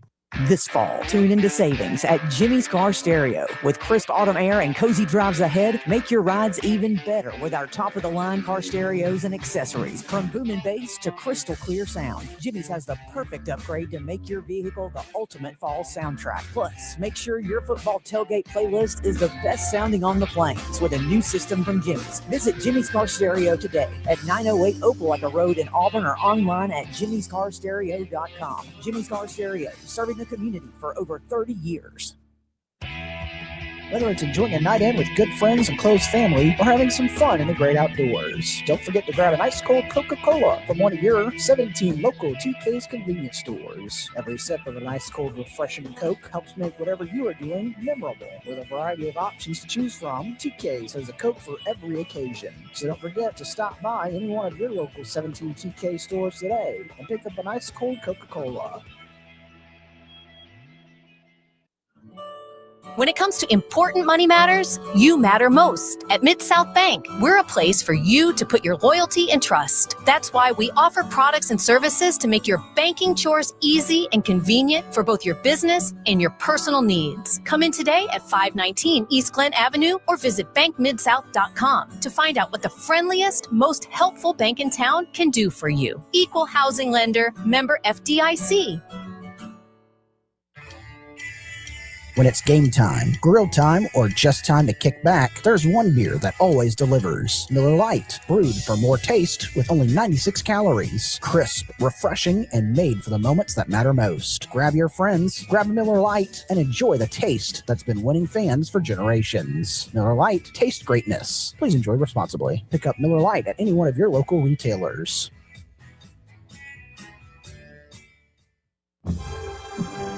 TK's convenience stores have a brand new look. That's right. Look for the red, white, and blue. It's Arco, American-owned top-tier gasoline, now at select TK's locations. Need great gas at a great price? TK's and Arco have you covered with the best price gas in town. American-made fuel for you and your family. So roll into your neighborhood TK's today, where TK's and Arco are as American as apple pie. Follow Sports Call on Twitter at SportsCallAU. Like us on Facebook at SportsCallAU.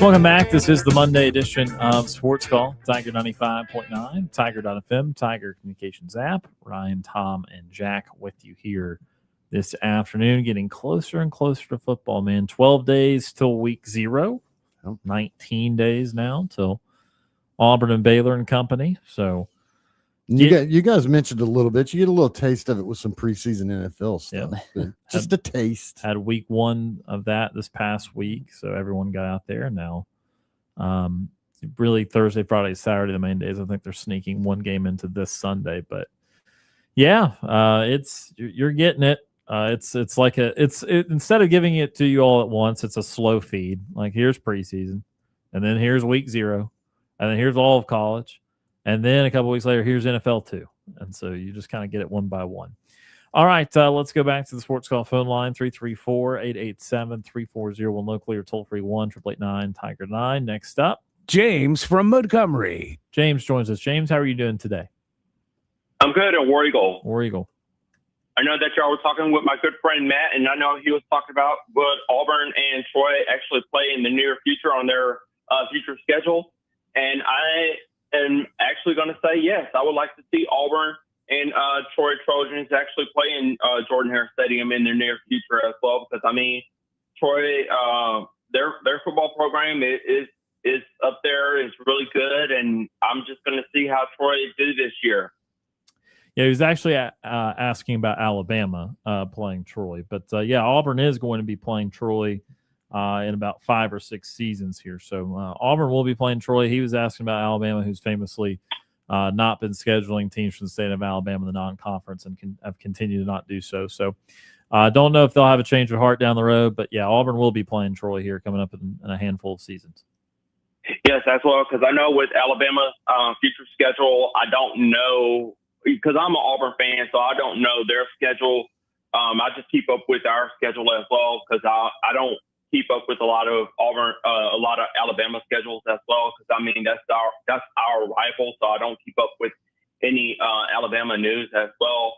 But I'm just gonna say I don't see Alabama actually playing against Troy, because they're in a separate conference right now. They're in the Sun Belt region, so I don't see that actually happening, because with the Sun Belt conference, they cannot play outside of their conference scheduling due to the Sun Belt conference rules on that one as well. Everyone ends up getting a couple non-conference games, no matter what conference you're in. So we'll see what they do in the future. What else is on your mind today?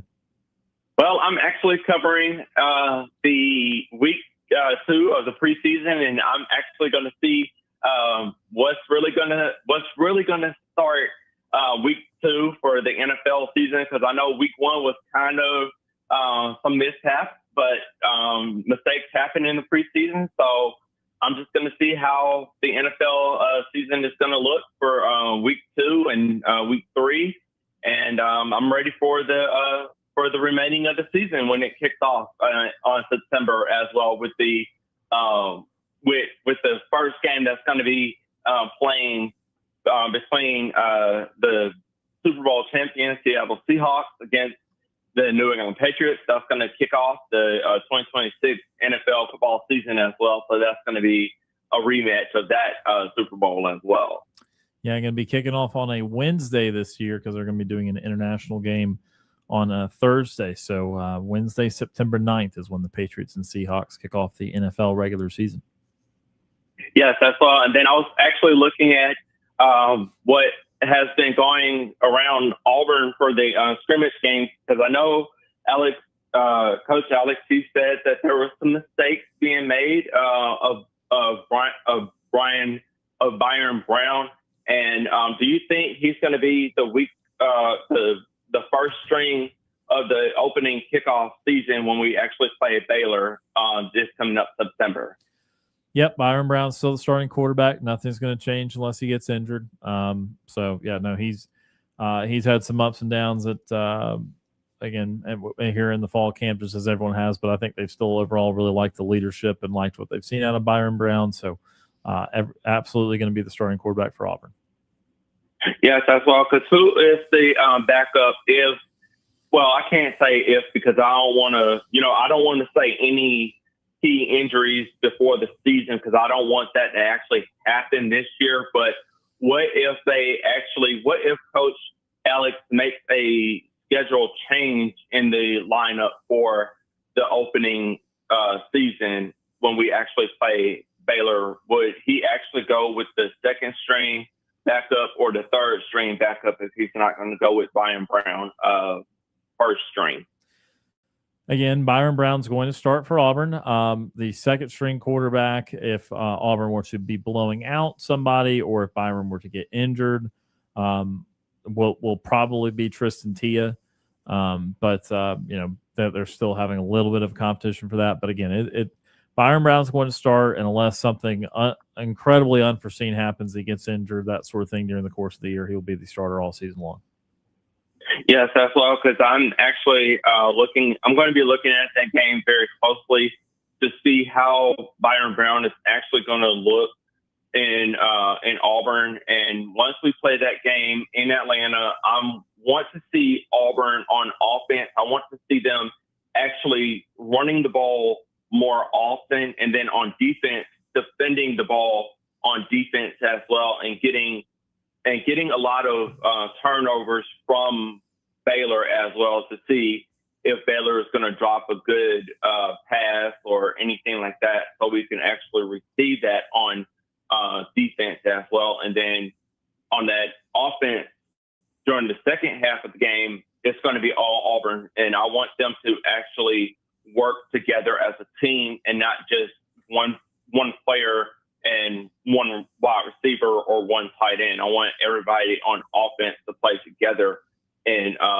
unison as well when they actually play in Atlanta against Baylor.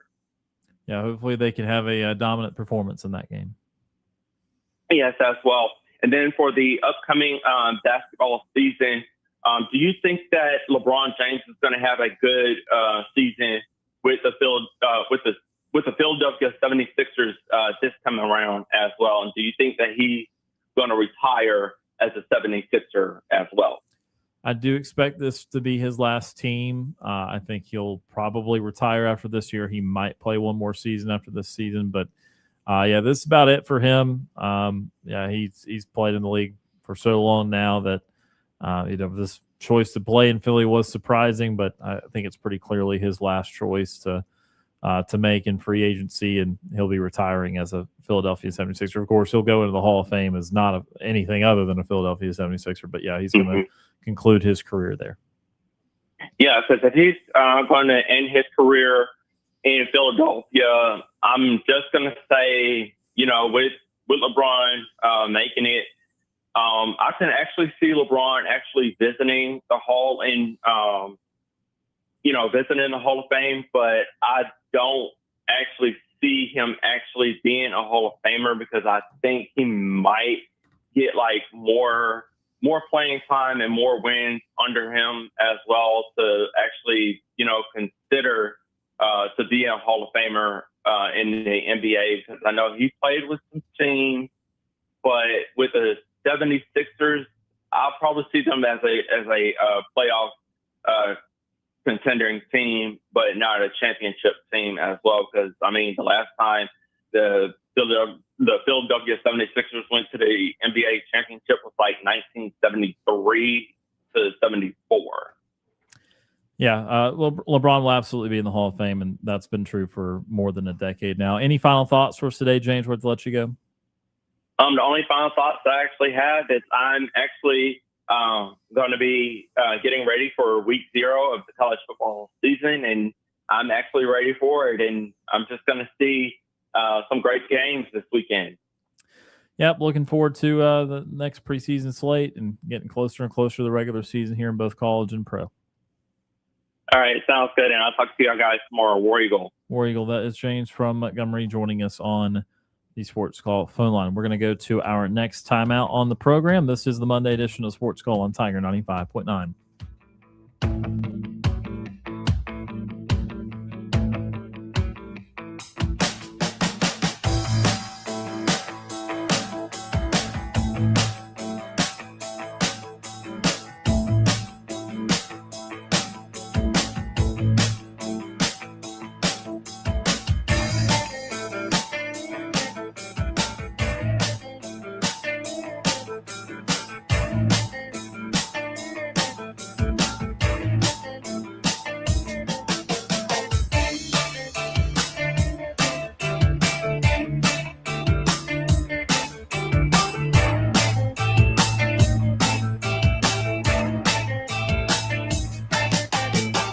Sports Call is on the air weekdays from 3 until 6 p.m. If you are currently driving in a 4-door sedan, roll up the windows and turn up the radio.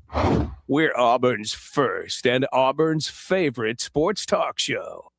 From the very beginning in 1907, Auburn Bank's mission has been to promote our community, see businesses flourish, and improve the livelihoods of local citizens. We have operated a simple and straightforward business model built on a foundation of sound business decisions and a caring response. Our local team stands ready to discuss your financial needs and goals. Auburn Bank, champions of you. Member FDIC. Online at auburnbank.com.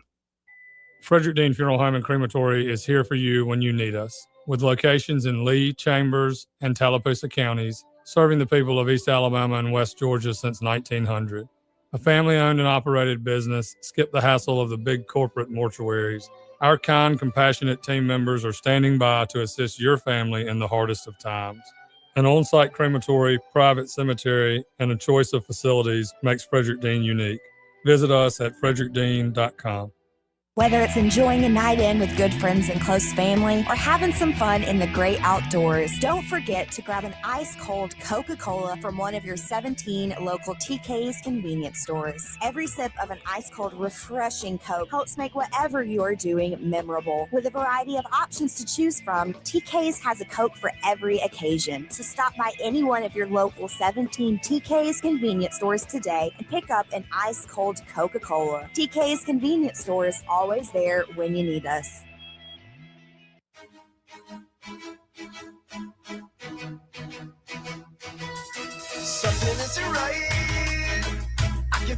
Weekdays from noon until 3 p.m.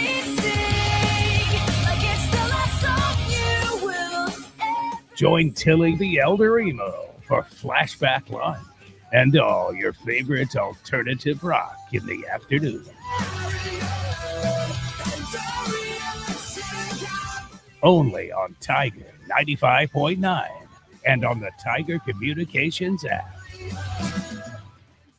For over 20 years, Auburn Reprographics and Supply has been your trusted source for printing, scanning, and managing wide format blueprints and building projects. But I'm here to tell you there's so much more. Multiple printing options allows Auburn Reprographics the versatility to provide full-color, inexpensive posters to signs, banners, fine art, and canvas prints to include vehicle graphics for your mobile media advertising. Come by our office at 660 North Dean Road in Auburn and trust our experience and local business relationships at Auburn Reprographics. We look forward to earning your business. Looking for a new fitness home? Look no further than Tiger Iron Gym in Auburn. Our fitness area spans over 20,000 square feet, providing ample space for all your workout needs. Featuring an AstroTurf training area, an extensive range of cardio equipment that will get your heart pumping, and we are one of the largest 24-hour free weight gyms in America. Worried about parking? Don't. We have you covered with tons of parking spaces so you can focus on your workout. And we are open 24 hours a day, 7 days a week, 365 days a year to fit your busy schedule. Plus, we're locally owned and operated, not some big corporate gym. And you can experience all of this for just $29.99 a month with no contract. Join us today and take charge of your fitness goals. Tiger Iron Gym, South College Street in Auburn. Does your nonprofit group have an event on the horizon? Do you need help sharing your organization's mission statement with radio listeners? The Tiger Communications family of radio stations, 99.9 Kate FM, Tiger 95.9 FM, FM Talk 93.9, and AM 1230 WAUD, are committed to serving the East Central Alabama and West Georgia area by providing information about local nonprofit organizations and their events. Contact community@thetiger.fm for more information about promoting your nonprofit organization or event. I'm Trevon Reed, former Auburn Tiger football player and national champion. You're listening to Sports Call on Tiger 95.9.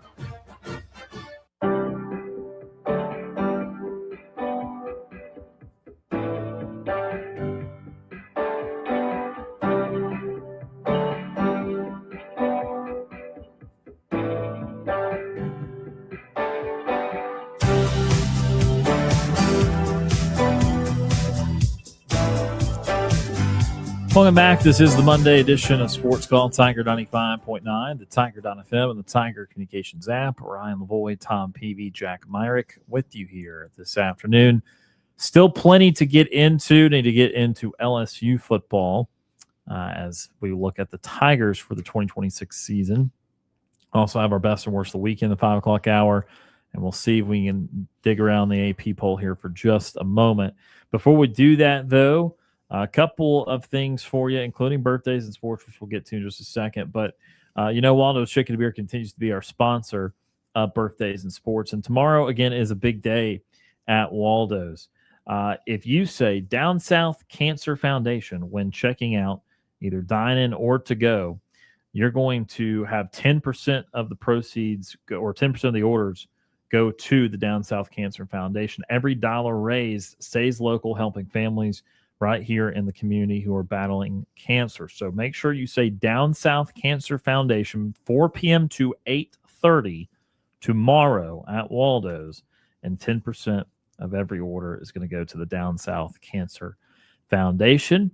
And now it is time for the Waldo's Chicken and Beer birthdays and sports. It's time for today's birthdays and sports. All right, today on the Waldo's Chicken and Beer birthdays, Rudy Gay is 40, a prolific 17-year NBA career. Had 2 standout seasons at UConn. Go Huskies. He was selected 8th overall in the 2006 NBA draft, all-rookie first-team honors with the Memphis Grizzlies. He spent 7 seasons as a core offensive catalyst, known for a smooth mid-range game. He went on to start for the Toronto Raptors, Sacramento Kings, San Antonio Spurs, and Utah Jazz.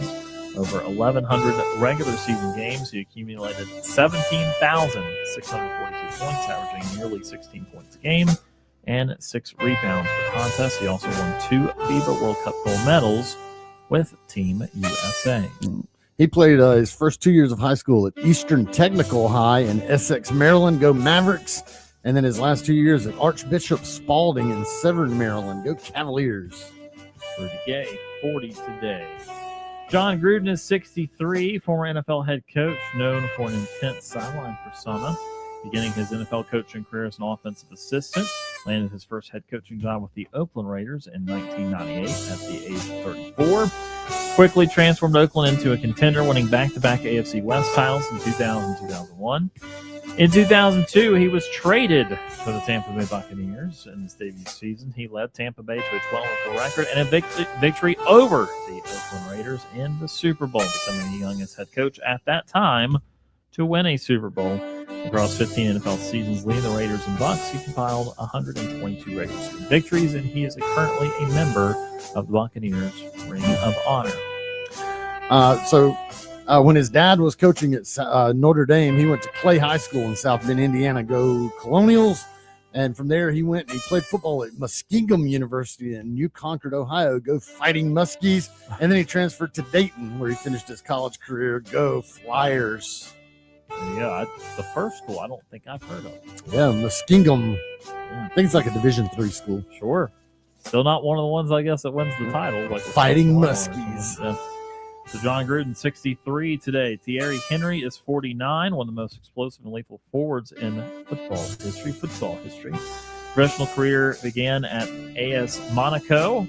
Established global superstardom after joining Arsenal in 1999 under R.C. Wegener.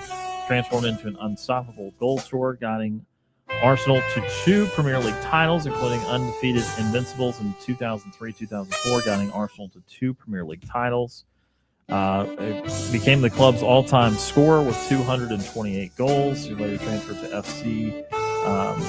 FC Barcelona in 2007, where he won a historic treble in 2008-2009, including the UEFA Champions League. Internationally, he scored 51 goals and 123 caps for France, winning the 1998 FIFA World Cup and Euro 2000. He concluded his playing career with the New York Red Bulls. Thierry Henry is 49 today. And Yoshinobu Yamamoto is 28, playing. Thank you. Who established himself as one of the premier arms in the Japanese league before making it to Major League Baseball. He played for the Nippon Professional Baseball Oryx Buffaloes from 2017 to 2023. Yamamoto achieved historically dominant success, winning 3 consecutive Pacific League MVPs. He then had 3 Triple Crown awards also in the Japanese League. Signed a record 12-year, $325 million contract with the Los Angeles Dodgers in an absolute shocker in December of 2023. In Major League Baseball, he's quickly adapted to play with his elite pitch mix and has won consecutive World Series titles with Los Angeles, multiple All-Star selections, and a World Series MVP award. Yoshinobu Yamamoto is 28 today, and those are the birthdays in sports. Again, Yamamoto 28, Thierry Henry 49, John Gruden 63, Rudy Gay is 40. Those are the Waldo's Chicken Beer birthdays. Got about 5 minutes left in the hour. Not much time to dig through the AP Top 25. We might do this in a little bit more detail later in the week because we're going to start the 5 o'clock hour with LSU football. We'll just give you the note on Auburn.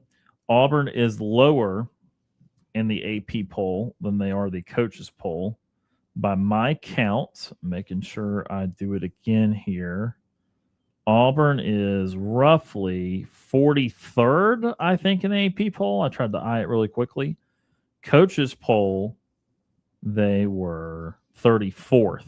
So they're about 9 to 10 spots lower in the AP poll. If you're curious how many votes that is, Auburn had 29 votes in the coaches. They had just 3 votes, tied with James Madison on the AP poll. So I'm a little surprised by that. I thought they'd be in the low to mid 30s again.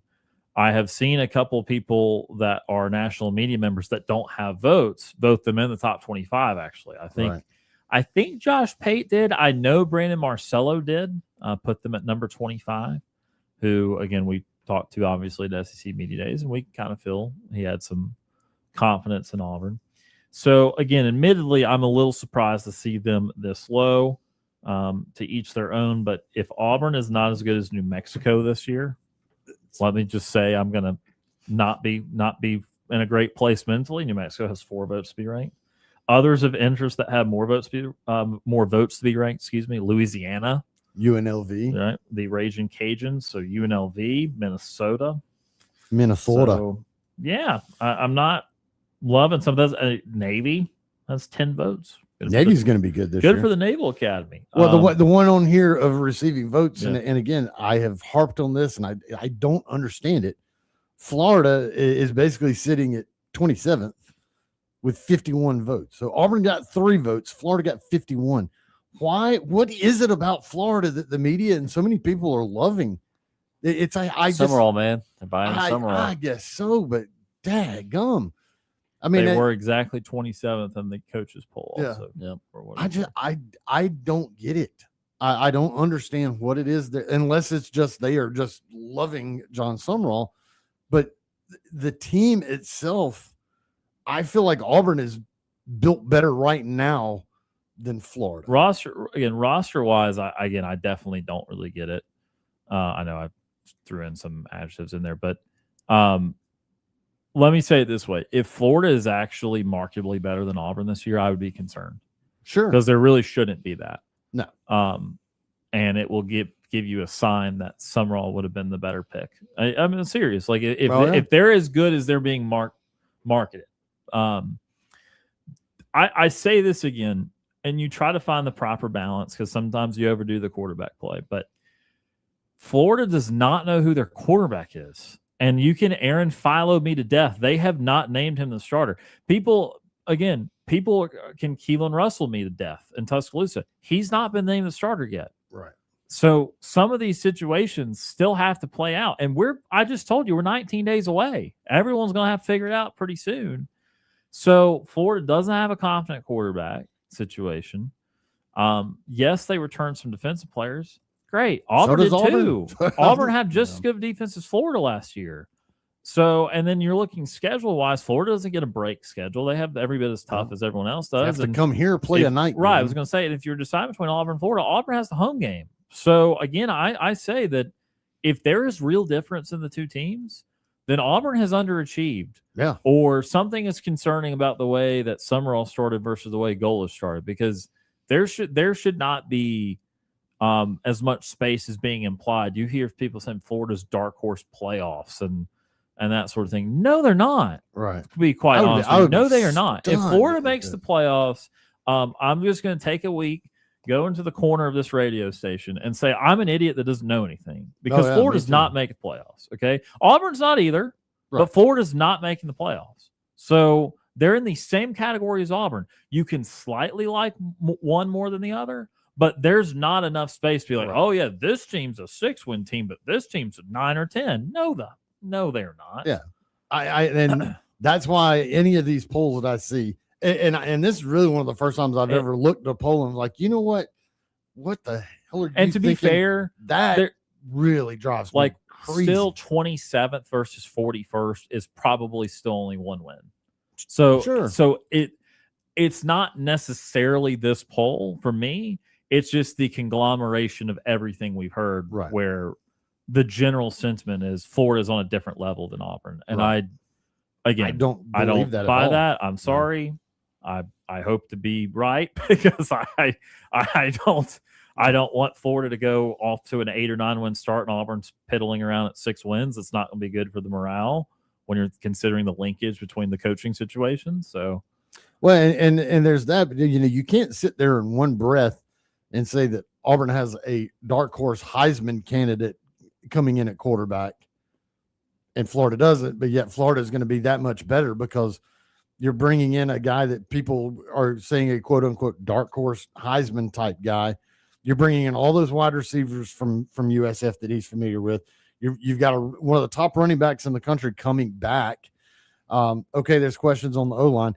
You've got a defense that barely gave up 24 points to anybody, or more than 24 points to anybody last year, and you've got good key cogs of that coming back and the defensive coordinator. Oh, yeah, you're also getting your kicker back, who's one of the best kickers in the country, something Auburn has desperately missed. What am I missing? Like literally, what am I missing that people see that Florida has that seems to be so great, other than just the coach?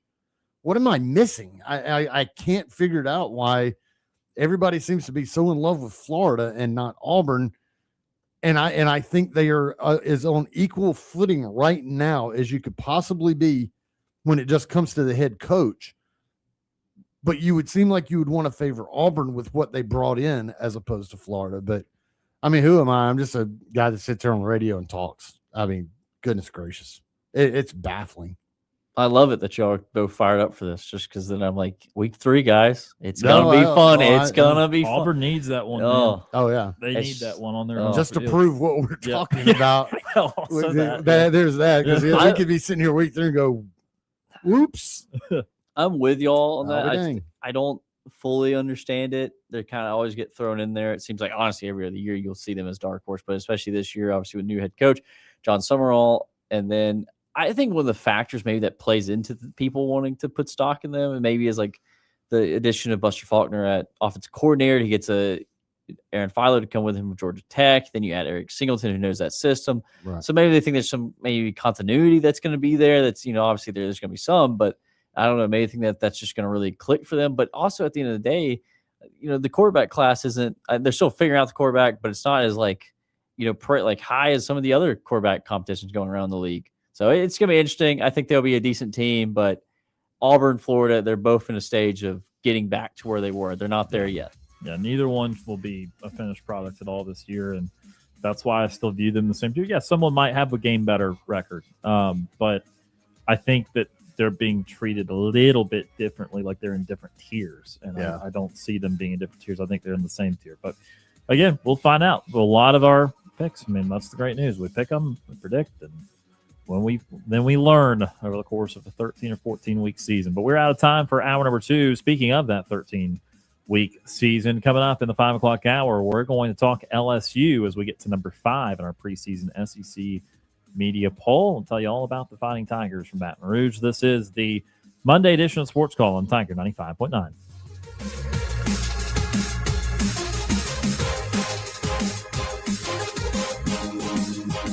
2 hours of Sports Call are finished. Don't touch that radio dial. We've got 1 more hour to go. It's heating up at Suns Ford in Auburn with the hottest sale of the year. Now's the time to save big on a huge selection of new Ford trucks, SUVs, and cars. Whether you're looking for a rugged F-150, a family-friendly Explorer, or a fuel-efficient Escape, you'll find incredible deals waiting for you. Don't let these summer savings pass you by. Visit Suns Ford in Auburn today or shop online at sunsford.com and pick the Ford you've been wanting at a price you'll love. Suns Ford in Auburn, where the hottest deals of the year are happening now. Are you looking to buy or sell land in the Southeast? Southeastern Land Group is here for you. With over 20 years of experience, we specialize in farms, ranches, timberland, hunting properties, and recreational land. Whether you're a seasoned investor or a first-time buyer, our expert team offers personalized service every step of the way. From listing to closing, we make the process simple and smooth. Ready to make your move? Visit selandgroup.com and find your perfect piece of land today. Southeastern Land Group, your trusted partner in land sales. Some beers are made to blend in. Blue Moon Belgian White was brewed to stand out. Crafted with Valencia orange peel for a bright citrus taste and a smooth, refreshing finish, it's the perfect way to elevate any occasion. Served best with an orange garnish, every sip brings out its signature flavor. Whether you're unwinding after work or gathering with friends, reach for something a little brighter. Blue Moon Belgian White. Made brighter, please enjoy responsibly.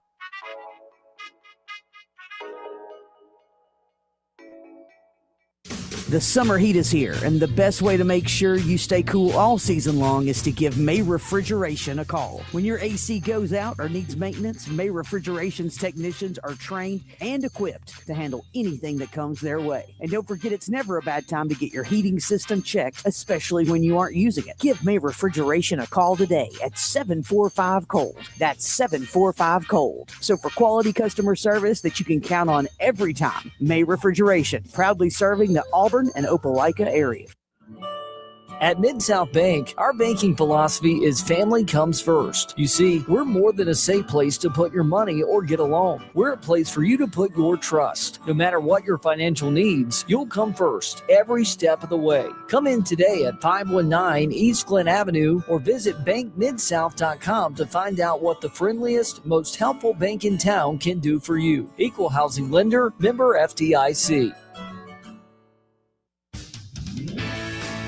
Hey everybody, this is Brandon Maxwell with Fairway Auto Brokers. Back to school deals are here and you deserve a new ride. With over 150 of the finest pre-owned vehicles in stock, we make car buying fun and easy for the whole family. As Lee County's #1 place to buy a pre-owned vehicle, come see why Fairway is the difference. Visit us at www.fab-auto.com or stop by today at 1777 East Glen Avenue in Auburn, Alabama.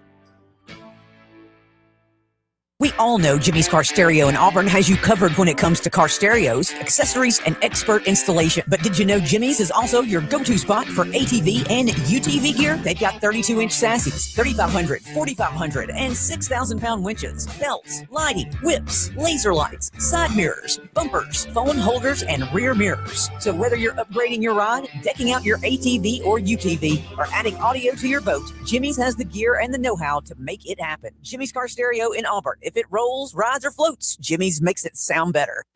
Keeping your money in a traditional savings account is like using the Yellow Pages instead of Google. Outdated and slow. Skip the small, slow returns and put your money to work with the Max Elevate Money Market. You get all the same security of a savings account, plus the ability to earn even more on your money. Get started at mymax.com/elevate or call us at 260-2600. Certain restrictions apply. Federally insured by NCUA.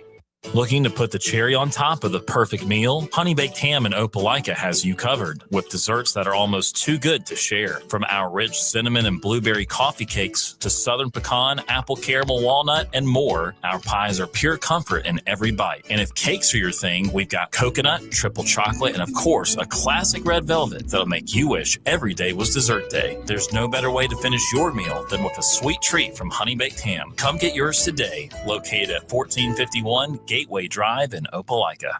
TK's Convenience Stores, your gotta-have headquarters. You know, those things you just gotta have, but don't have time to waste in one of those huge pack stores. Nope, at TK's, we have your gotta-have items with no hassle, along with great customer service, high-quality items, and clean stores. So whether you need a six-pack of your favorite beverage, milk, gasoline, or some cash from the ATM, TK's has it just minutes from you. TK's Convenience Stores, now with 17 locations to better serve you. Always there when you need us. The Atlanta Falcons are back in the hunt for a playoff berth, and you can come along for the ride. Tune in to your exclusive home in East Alabama for the Falcons. Tiger 95.9 all season long for all the hard-hitting action. Still looking left, checks it back across the middle, intercepted on the backside.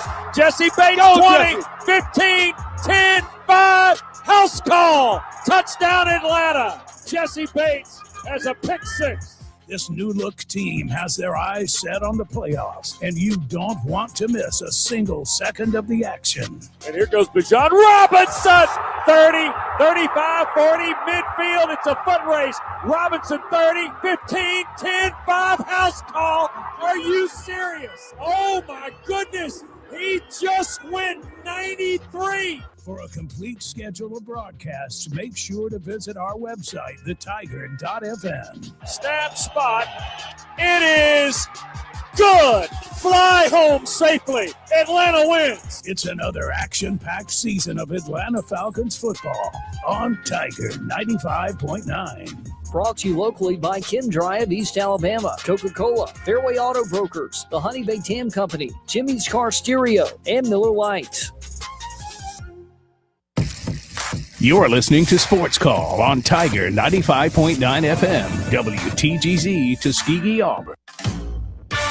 This is the Tiger Communications Sports Report brought to you by Auburn University Credit Union. I'm Brooks Childress. Back in April, Tamoria Holmes, who spent the last 5 seasons on staff at East Carolina, joined the Auburn women's basketball staff as an assistant coach and recruiting coordinator. Holmes helped lead the Pirates to 4 straight winning seasons, including a 22-10 overall record and 14-4 mark in conference games in the 2025-2026 season. She has experience working under Coach Larry Vickers, serving as an assistant on his Norfolk State staff for the 2016-2017 2017 season. Holmes has also made stops at her alma mater of Howard and at Chowan University. Atlanta Falcons edge rusher James Pierce Jr. has been suspended by the NFL for 8 games due to violating the league's personal conduct policy when he was arrested on domestic violence charges in February, the league announced Friday afternoon. The league said in a statement that Pierce will be eligible to participate in all preseason activities, including games. His suspension will begin August 30th, and he will be eligible to be reinstated November 2nd. Pierce did not appeal his suspension, and the 8-game ban is final. And Falcons quarterback Tua Tagovailoa was not pleased after his first game with the team. Tagovailoa said the Falcons' 27-7 loss to the Denver Broncos on Friday night was, quote, definitely not up to standard, not even up to par for Atlanta, whether it's preseason or not.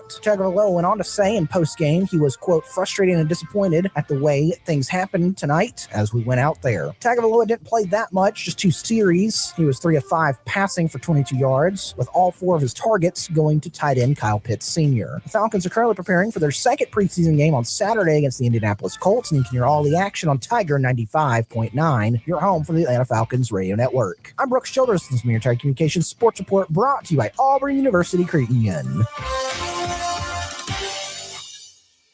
Auburn University Credit Union is partnered with Care Humane Society for the AUCU CARES debit card. It's free to you, and each time you swipe the card, AUCU makes a donation on your behalf. It's a win-win. For more information, visit myaucu.org. AUCU is federally insured by the NCUA and an equal opportunity lender. You're listening to Sports Call on Tiger 95.9 FM, WTGZ Tuskegee, Auburn. Whether you're leaving work, cruising around town, or listening on demand, we've still got some fun left for you. To be part of the show, give us a call at 334-887-3401 locally or toll free at 1-888-9-TIGER-9. Auburn's first and Auburn's favorite sports talk show has been on the air since 1995 and is ready for 60 more minutes of fun. Now, let's get this hour of Sports Call started.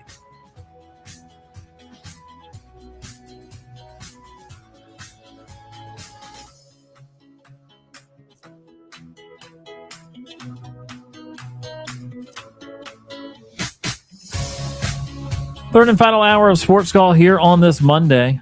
Tiger 95.9, the Tiger.fm, the Tiger Communications app, and streaming live on Facebook and YouTube at Sports Call Auburn. Ryan Lavoie, Jack Myrick, Tom Peavy with you here today. Again, we're getting closer and closer. We got 5 SEC schools to go. LSU today, Texas A&M tomorrow, Ole Miss on Wednesday, Texas on Thursday, Georgia on Friday. So we'll be done with the week and with all the SEC teams. The next week, we go into our conference previews. And then we've got game action with week 0. And then the following week, we'll get going with everybody. So we're getting close, man. But up to number 5. Again, we've been doing it with how the media as a whole voted in the SEC. So we get to number 5 today. Go Tigers! That's the LSU Tigers. Thank you, Ed O, who is back on staff. Yeah, he is. In Baton Rouge. He's back.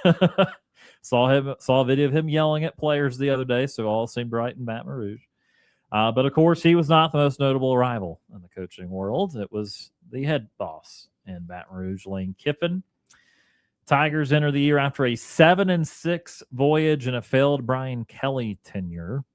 We always wondered what the fit would be for him, and the fit ended up to be poor, and Brian Kelly did not win anything of substance at LSU. So Lane Kiffin comes in. So before we talk about this roster or about this particular season, guys, what are your expectations for Lane Kiffin as the head man at LSU?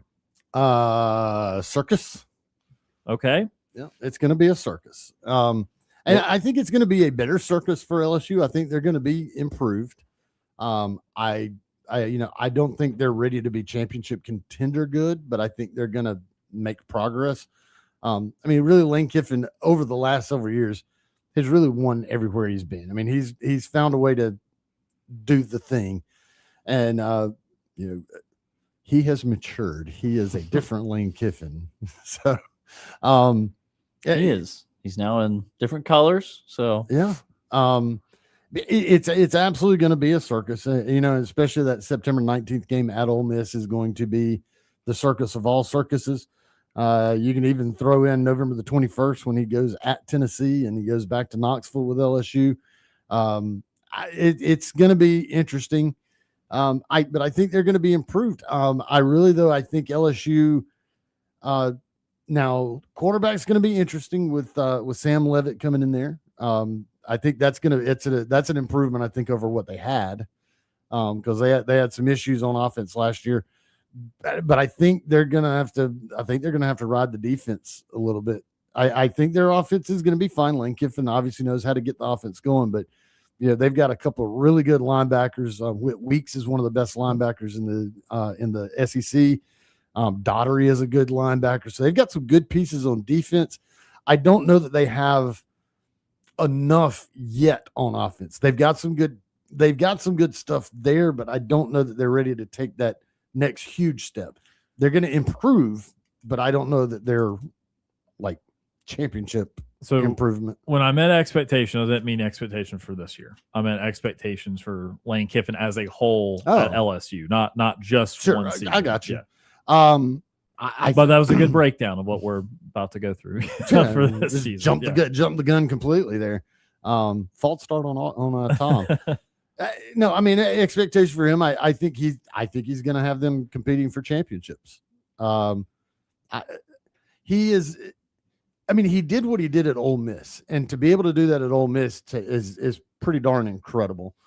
And now he has got resources and things at LSU that he was not going to get at Ole Miss, which is why he left Ole Miss to go to LSU. Is why he was looking to leave Ole Miss to come to Auburn just a couple of years ago. He knows, he's a smart enough man to know that the limitations at Ole Miss were what they are. You can do good things there, and he did some great things there, but you're still kind of limited at Ole Miss. When you go to somewhere like LSU, it is. I mean, the world is yours in college football. I mean, facilities, money, support, everything that you could imagine. He's going to have at LSU. He's going to have everything tenfold at LSU that he maybe not was going to get at Ole Miss. And so I think he's going to be successful. I think here in the next couple of years, they're going to be probably very dangerous. Yeah, it's hard not to believe in what Lane Kiffin can do. I think he definitely, as you mentioned, right the ship there at LSU, get them back to a playoff contender. It's going to be very interesting. A lot of the headlines, it's always going to be following Lane Kiffin. That especially week 3 matchup against Ole Miss is going to be the eyes just of the country on that game. It feels like, just because how many people are going to be intrigued of the storyline. I'm sure his trip to, Oxford is going to feel longer than Marty Smith's trip in Oxford. Reporting, it's going to feel longer than that for him, just because knowing how that crowd's going to be, how much they're going to be bought into that, and just booing him and chanting against him, and that's something he's going to deal with. I think they're all out this year at the end of the day, because people are going to see him as that. I mean, he has got Tennessee to end out the year in the last couple games, and so he's going to be public enemy number 1 in the SEC because of that. And we talked about that last year about his change, and the great thing they put out on ESPN talking about his evolution as a head coach, the maturity. And I'll be honest with you, at the end of the day, he was put in a kind of hard spot, because it was a great coaching opportunity to be offered up, and it is a decision to make that was very tough, and he made that decision. I think he probably could have stayed at Ole Miss and got it done. Seemed like they were headed in the right direction, getting a lot of talent in. Obviously, Trinidad Chambliss was such a spark that they needed last year. But now, as also Tom mentioned, now he's getting all the resources he can imagine to really build a program, to really build an offensive juggernaut, especially because how many offensive players just come out of LSU that have been just all-pro NFL players, have just been outstanding. So it's going to be very intriguing to see year 1. I think it could go well. I think he's done a really good job always, every stop he's been at, about getting players in to buy into his program through, especially the portal now has been a big way of building his rosters now. So we'll see. Year 1, Lane Kiffin. I'm going to be interested to see if he does recruit the high school ranks more thoroughly. I know it'll be better at face value, but did he do the portal because he felt he could not get the kind of talent out of high school and keep them at Oxford? Did he feel like it was better for him to evaluate it in the college level because of his resource? Or is that is that who he's always going to be? Is he always going to want to just pluck from other places and just get a few things of substance from the high school ranks? So that is a question for him as a recruiter. But let me say this. I think two things can be true. I think Lane has grown in a lot of ways, but I also think he handled the exit incredibly poorly. Oh, yeah. And set himself back from a, whether you care about PR or not, but set himself back from a PR standpoint substantially. He's a really quality football coach, and offensively, I think he's about as gifted as anyone right now in college football. If you're just saying offensive minds, whether they're a coordinator or head coach, Lane Kiffin is, I don't know if I'd take anyone above him right now. So that part of him is going to get him to win football games at LSU. But the question truly is, the question underneath the question, will he win a national championship? Because even though Ole Miss had a hell of a run without him in the playoffs last year, Ole Miss did not go to the SEC championship game. Kiffin's never been there. His conference championships as a coach has been 2 at Florida Atlantic, far different than winning a Power 4 conference championship. And so the question for LSU is, how much bling do we win? How many trophies do we put in the trophy case? They didn't hire him to go be 10-2 and lose in the quarters. They have, for better or worse, very similar expectations to Alabama. Like Alabama might have had the dynastic tendency under Saban, but when you hire a coach to Alabama, they expect that coach to win the national championship at some point. LSU's no different. LSU believes every coach that walks through that door should win the national championship. And remember, we kept saying about Brian Kelly, whether it ended up okay or bad or indifferent, the previous 3 coaches had all won titles of all different calibers. Nick Saban to Les Miles to Ed Orgeron. And Brian Kelly really never broached it. He really never got close. Right. I think Lane Kiffin will never win a national championship at LSU. In fact, I think Lane Kiffin will never win one, period. This might be the last great job he gets and also wants. But I do not think he'll win a title. And actually, I do not think he'll go to the national title game. I think we will look back and chuckle that Lane Kiffin got as far or further not coaching Ole Miss as he will ever at LSU. I think they'll go to the playoffs. Don't get me wrong. Right. They're not going to be completely without fruit. They will have some 10-win seasons, and I can see them winning a couple playoff games, but I never think he'll go to the national title. I think there will always be something that eludes him in the big game. Maybe it's his own self. Maybe it's his style. I don't know. But, I found it interesting. Now, granted, they had beaten Georgia in 2024. I get it. They beat them. But I found it interesting that last year they blew a game to Georgia with them leading. With him coaching, and then they beat Georgia in the playoff by coming back. And to me, that said something about, the way Lane has been. He did not, still don't think he's beaten Alabama, has he? I don't think he has. Or at least, I don't think he has. He came close a couple times. Obviously, the Tennessee one way back was really close, but there's something that evades him in big games, and he's going to be in a lot of big games at LSU.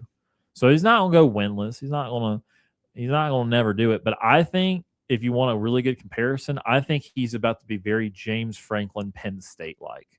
That he's always going to be in the mix, but he's never going to come out of the pack and break away. And so that's my prediction, and that's kind of my expectation for him at LSU. They won't have 6-6s. They won't be stuck in the mud. They're going to do some great offensive stuff. They're going to have some cool moments, and they'll win some big games. But I don't think they'll actually have much hardware to show for it. All right, so this season as a whole for them, Tom broke down some of their key components. I do love their linebackers also. Whit Weeks and TJ Daugherty is a great one too. I heard, ironically, Brian Kelly was hired by CBS Sports. I heard Brian Kelly break down LSU, which was bizarro world. Yeah. But he said, I think their defense will be better than last year. which is such a weird thing Yeah. to say. Yeah. You know, still, I appreciate the honesty. I need every fired head coach to do a preview of their previous school. Yes. Yeah, what's Hugh Freeze going to say about Auburn? Oh, I think they're going to be close They're this close. year. Yeah. Oh, Great, We Hugh, were- thanks. they're right there at the door. We were close last year, and they're still close. So, anyway, I agree with the sentiment. I think defensively they're going to be good. They weren't bad last year. They're 20-point a game defense. They had already improved. When he first got there, they were bad defensively. Jaden Daniels' year was rough, Right. defensively. So, I mean, I think that they'll be pretty good there. And then I think Lane will make the offense great. I just think they have 4 or 5 huge football games that it's just not reasonable to think they get through all of it. I also want to see, healthy Sam Levitt. What's it back to? Because it was really good at first at Arizona State, but he was not healthy really at all last year. But, I mean, the components are there for a good season. It's Lane, and it's year one, and I think it's going to be too dramatic to actually be good as it appears it could be on paper, if that makes any sense. Yeah. No, it makes sense. Yeah, I mean, pretty much like I was saying, Sam Levitt is going to be kind of the key on offense. They've got some dudes, but there's nothing on offense that just really jumps out at you like, oh my gosh, watch out for that guy. It's like they've got guys, they've got pieces that are there. Levitt's coming in very highly, thought of transfer quarterback. Can Lane get the most out of him with the system? And can the system that he runs and the way that he does things, can it boost some of these guys? Can a Eugene Wilson, kind of bust out at wide receiver in this system? Can he get some good stuff out of some of these running backs? Like you've seen some of the good running backs that Ole Miss has had. Can you do the same thing with some of these guys at LSU? I don't know. We're not going to know until we see it. It's going to take that. It's going to take the offense really cranking it up a notch from where they were last year to go along with the defense. And then defensive wise, they've got to make sure that they don't have the letdown games like they had in a couple of losses where they gave up like 45 points to somebody. It's like, where you just have one of those just awful defensive days and you give up a bunch of points where it's unusual. Their defense should be good, especially at linebacker. So I mean, and the schedule is doable for them. There's obviously some very tough games on there. They've got several tough road games. At Ole Miss is rough. You could say now, well, we don't know. At Auburn should be tough. Maybe by the time we get to that, it doesn't look tough, or it could look monumentally tough. I don't know. At Tennessee is going to be tough. You still also have to play Texas. You have to play Alabama. Yeah, their home schedule is actually tougher than their road. Yeah, their home schedule is tougher. All their really tough games. Yeah. Well, not all their tough games. They've got their big games are at home. Which of course I think that usually means they're at night because it's like they don't dare put LSU at 11 o'clock in the morning in Death Valley. It's like they're always night games. It feels Let me like. snoop around their schedule real quick. Yeah, they're going to put them in prime time though. But really, their first game of the season is interesting. Yeah, their first game against Clemson because, has Dabo figured things out at Clemson? There's some people that think Clemson may be able to kind of right their ship and get things kind of turned back in the right direction. And then, of course, you just have all the unknowns of Lane Kiffin coming into LSU for his first year there. I don't want to say it's not going to set the standard. Game one is not going to set the standard, but it could give you a glimpse of things. I mean, if LSU goes in there and looks completely incompetent, and if LSU looks incompetent and Clemson smacks them around, then it's like, oh gosh, weird. If they go in there and just smoke Clemson, then you're going to sit there and go, oof, okay, well, LSU's got something going here. But I mean, you'll know at least a little bit after game one. Yeah, it's one of only like 4 or I don't want to package it the wrong way, but it's one of only a handful of hotly contested, meaningful week one games. And that game is in Baton Rouge. Yes, it is. Yeah. Not neutral. No. So yeah. Well, you'll get a good glimpse right out of the gate. Definitely. So that game, I think, It could be the game though, also where it's like if things don't go well this season, and let's say they do open up the year, just destroy Clemson, take care of business, where you have everybody buying into the stock, and then the wheels just fall off. The Dabo's just fun. And Clemson goes 6-6, because that could be the case. Because as you mentioned, Dabo it's such an interesting. He's the one that's kind of like, hey, is he done? Is he what's happening there? Are they going to get back on their feet, or are they just? It seems like every other year they'll have a year where they're just like, oh, they got a 10-win season, they look pretty strong in the ACC, and then just fizzle out, and then the next season they're rough. So, but yeah, the expectations around them, I think, are definitely. It's got to be, as you mentioned, Ryan. Talking about he's got to win a championship there in his tenure. At the end of the day, he's got to win. Obviously, year one is really tough. I'm sure as much money is being spent, you'd love to see year one. But yeah, if they don't make the playoffs, especially that's going to be really, really rough. That's going to be a media circus that'll be around that program if they don't make it in year one. And they have a tough schedule. They have a pretty tough schedule this year with a decent bit of ranked opponents. But that's where you're going to hope that they get the job done, win those games. That Brian Kelly, didn't really have too many signature wins against those kind of programs where they were in the top 10, top 25. I think the only one was probably against Alabama the 1 year. That's overtime. So that's where Kevin's going to have to differ this year. He's going to have to get those wins, get the road win against Ole Miss. Defend home turf against like Texas A&M early on. That's not an easy start, and that's where it's what's difficult is because you're a new head coach. You have so many new players for this bringing into the portal, and you're trying. We've talked about with Auburn about getting this chemistry together with these players and have them all on the same page. You're having to do that there, and you're having even higher expectations for this program. And you're really then also going to Sam Levin, as y'all mentioned, with him, just hoping that he can play at a level he was at before that injury and stuff, and being able to really light up. Because Sam Levin at his best is a very solid college quarterback, but it's just that knee injury really set him back. And so that's where it's like you're hoping that he's going to be all right. And Nussmeier's injuries last year set him back because Nussmeier was not who we thought he was going to be last season. And their offense took a huge dip. And that's, I think, ultimately more than the defense why Kelly ended up being fired. Again, they had made the necessary improvements on the other side of the ball, and then they took a huge step back with Nussmeier's health. And also what was ironic about last year was so the Brian Kelly thing, his first 3 seasons, they lose that season opener. They lose to Florida State twice, and they lose to Southern Cal, and they're all games that were really regrettable, especially the first Florida State game and the Southern Cal game.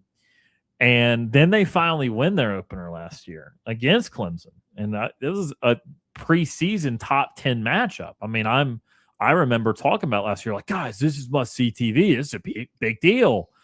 Well, LSU went 7-6. Clemson went 7-6. So it was really just a mid-off in week number 1. That's the danger of the preseason polls. So, they got nothing that actually didn't prove a thing for LSU. They were stuck in the mud offensively all year, and Kelly gets fired. What year was Kelly's first year? 2022. Okay, the 2022. Yeah, when they lost Florida State by a point. Okay, that was his first year. Gotcha. Yeah. Because I was going to say the year before they lost to UCLA, and I was like, I couldn't remember. Sure. They had lost a lot of openers until last year. And then it didn't mean a thing for them. No. So it'll be interesting. Yeah, that schedule is not easy, but yeah, you get a lot of them at home. Let's take our first time out of the hour. We'll talk about that schedule when we come back and give you the ceiling and floor for LSU in 2026. We'll also, by the end of the program, get to a quick best and worst of the weekend. This is the Monday edition of Sports Call on Tiger 95.9.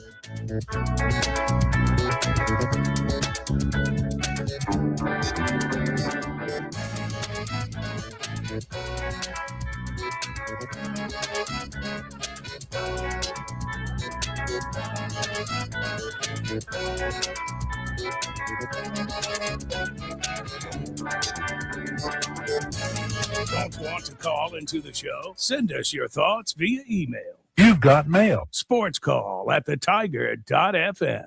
Weather brought to you by Auburn University Credit Union. Looking for the best credit card rate in town? The rate on Auburn University Credit Union's MasterCard starts at 7.9% APR. That's right, 7.9% APR. For more information or to apply, visit one of their 3 locations or myaucu.org. Annual percentage rate. Auburn University Credit Union is an equal opportunity lender. High temperatures today will creep into the upper 90s as it'll be a hot and humid day with not much in the form of rain, only a 10% chance of an isolated shower or thunderstorm in the afternoon hours. Lows will be in the mid 70s overnight. For Tuesday, mid 90s for the afternoon highs and a few more showers and thunderstorms creeping in the forecast, but still only about a quarter of the area seeing them with lows into the low 70s overnight. I'm Ryan Lavoie for your Tiger Communications weather update. Looking for great deals while supporting a great cause? Visit Lifesavers Mission Thrift Store, conveniently located on East University behind Zaxby's. We're open Tuesday through Saturday from 10 until 5 with a huge selection of furniture, clothing for the whole family, books, home decor, and so much more. Have items to donate? We'll gladly accept donations at the back of the store from 10 until 4. Shop, donate, and make a difference at Lifesavers Mission Thrift Store, where every purchase helps change lives.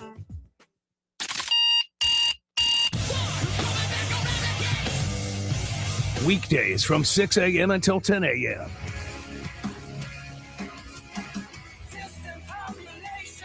Make sure you listen to the Weekday Rush with James Chandler on Tiger 95.9 FM and the Tiger Communications app. Good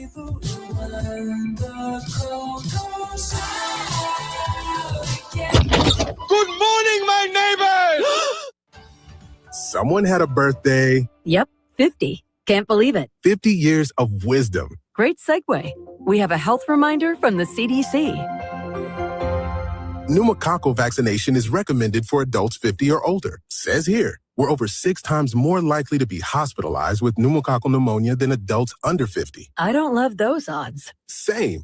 Look what I found. Pfizer's Prevnar 20 is proven to help protect adults against pneumococcal pneumonia and invasive pneumococcal disease in just 1 dose, and millions have already gotten it. Continued approval may depend on a supportive study. Don't get Prevnar 20 if you have a severe allergy to its ingredients. A weakened immune system may lower your response. Common side effects include injection site pain and swelling, fatigue, headache, muscle, and joint pain. For full prescribing information, please call 1-855-213-2138.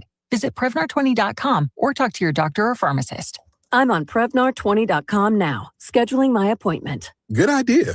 And happy 50th. Looking for a new fitness home? Look no further than Tiger Iron Gym in Auburn. Our fitness area spans over 20,000 square feet, providing ample space for all your workout needs. Featuring an AstroTurf training area, an extensive range of cardio equipment that will get your heart pumping, and we are one of the largest 24-hour free weight gyms in America. Worried about parking? Don't. We have you covered with tons of parking spaces so you can focus on your workout. And we are open 24 hours a day, 7 days a week, 365 days a year to fit your busy schedule. Plus, we're locally owned and operated, not some big corporate gym. And you can experience all of this for just $29.99 a month with no contract. Join us today and take charge of your fitness goals. Tiger Iron Gym, South College Street in Auburn. TK's convenience stores are your one-stop shop from Auburn to the lake and Tallahassee to Tuskegee. Offering friendly service in a clean environment, there is sure to be a TK's located near you. Stop by on your way to and from work or school and pick up everything you need, from beer, soft drinks, and fresh hot coffee to food, snacks, and ice cream. Plus, automotive and household products, pet food, and an ATM in every store. Just look for the orange and blue Starburst sign and stop by your local TK store today. TK's Convenience Stores. They're your one-stop shop. A veteran's hope. Where are you hiding? I search for you in the seconds, the minutes of each and every day. Hear me as I call out to you. Welcome me home. Alone we stood, divided we fell. No longer. Now we choose to make the connection. Our new mission lies within. Visit maketheconnection.net to learn more. I'm Deshaun Davis, former Auburn Tigers football player and all-SEC linebacker. You're listening to Sports Call on Tiger 95.9.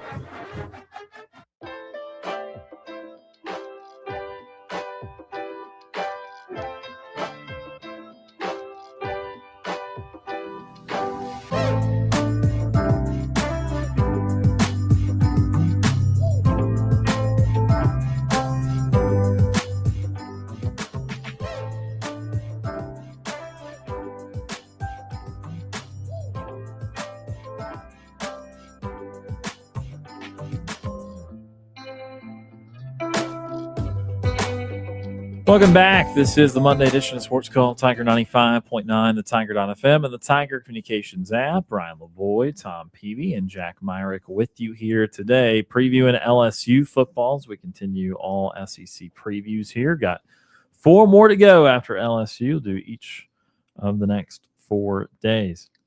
All right, so time to look at the schedule, give you the ceiling and floor, and our prediction for LSU this season. We've kind of alluded to a lot of their big matchups, though, because they do have some juicy ones. September the 5th against Clemson in Baton Rouge. Again, I guess it'd be in Death Valley either way, question mark, but in LSU's. Who is the real Death Valley? LSU gets to try to stake more claim over that. Again, they already won at Clemson's place, so they're going for the sweep over the last 2 years. Then they host La Tech.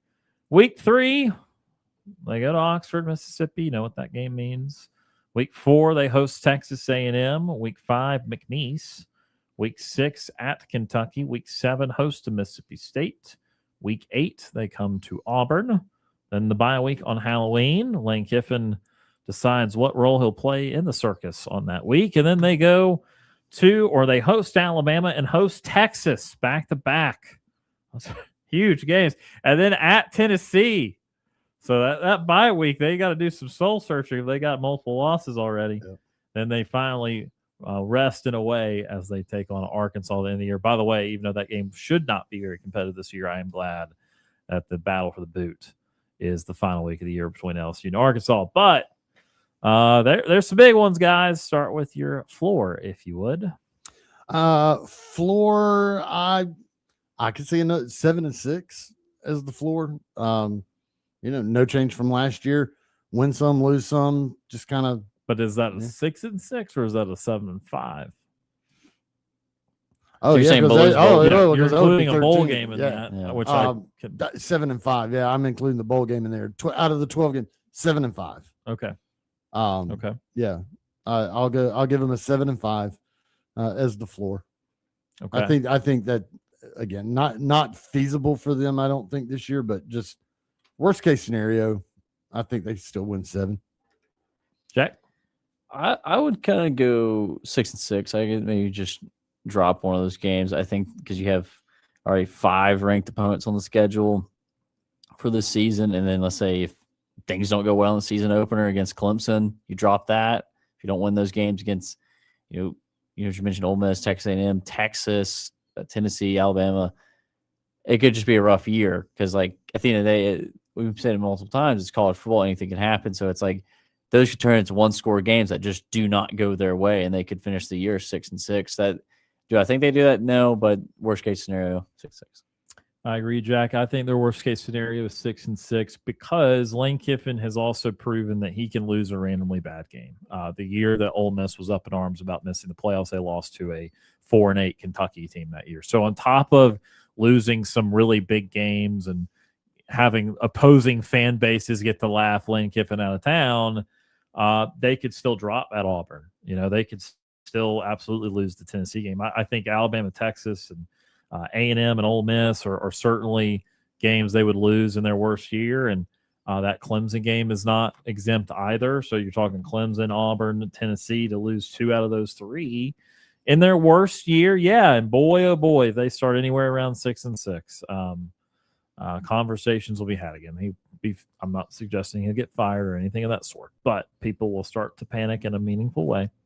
But again, I don't think that is their destiny. But yes, I think as bad as 6-6, it's what they, technically did. I guess they went 7-5 last year because they lost their bowl game. But it would be on the table, especially if they lose that Clemson game out of the gates. Then you're really talking about some survival instincts needed to navigate some really high-end games. All right, best case scenario for LSU. I'm looking at best case 10-2. Okay. Yeah. Which 2 trip them up if they? I just or 2 out of a certain group. Right. I just don't see them taking down all of at Ole Miss, Alabama, Texas. Maybe even at Texas A&M. Yeah. I mean, 2 of those somewhere I think are going to trip them up. And so In a best case scenario, they're not going to be able to get through that whole gauntlet. They're not ready for that yet. But if they have improved enough, then they can get through it where only 2 trip them up instead of 4 tripping them up. I'm gonna go with 11-1. I think that they have so much talent on this roster. If they really do put it together, and Lane Kiffin can have that offense, clicking. Obviously, so he gets Weiss coordinator. They work together. You saw how powerful their offense can be, and some against the best defenses in the SEC that they were able to light up. And if they do that this year, they would probably drop one of those games. Just one game because they'd be the Ole Miss game. Let's say just because of emotions, maybe the Texas game or so, just because Texas also is another school. If they put it together and figure it out, they could be a juggernaut. But they just have done that. But I could just see them drop one of those games and take care of business for the rest.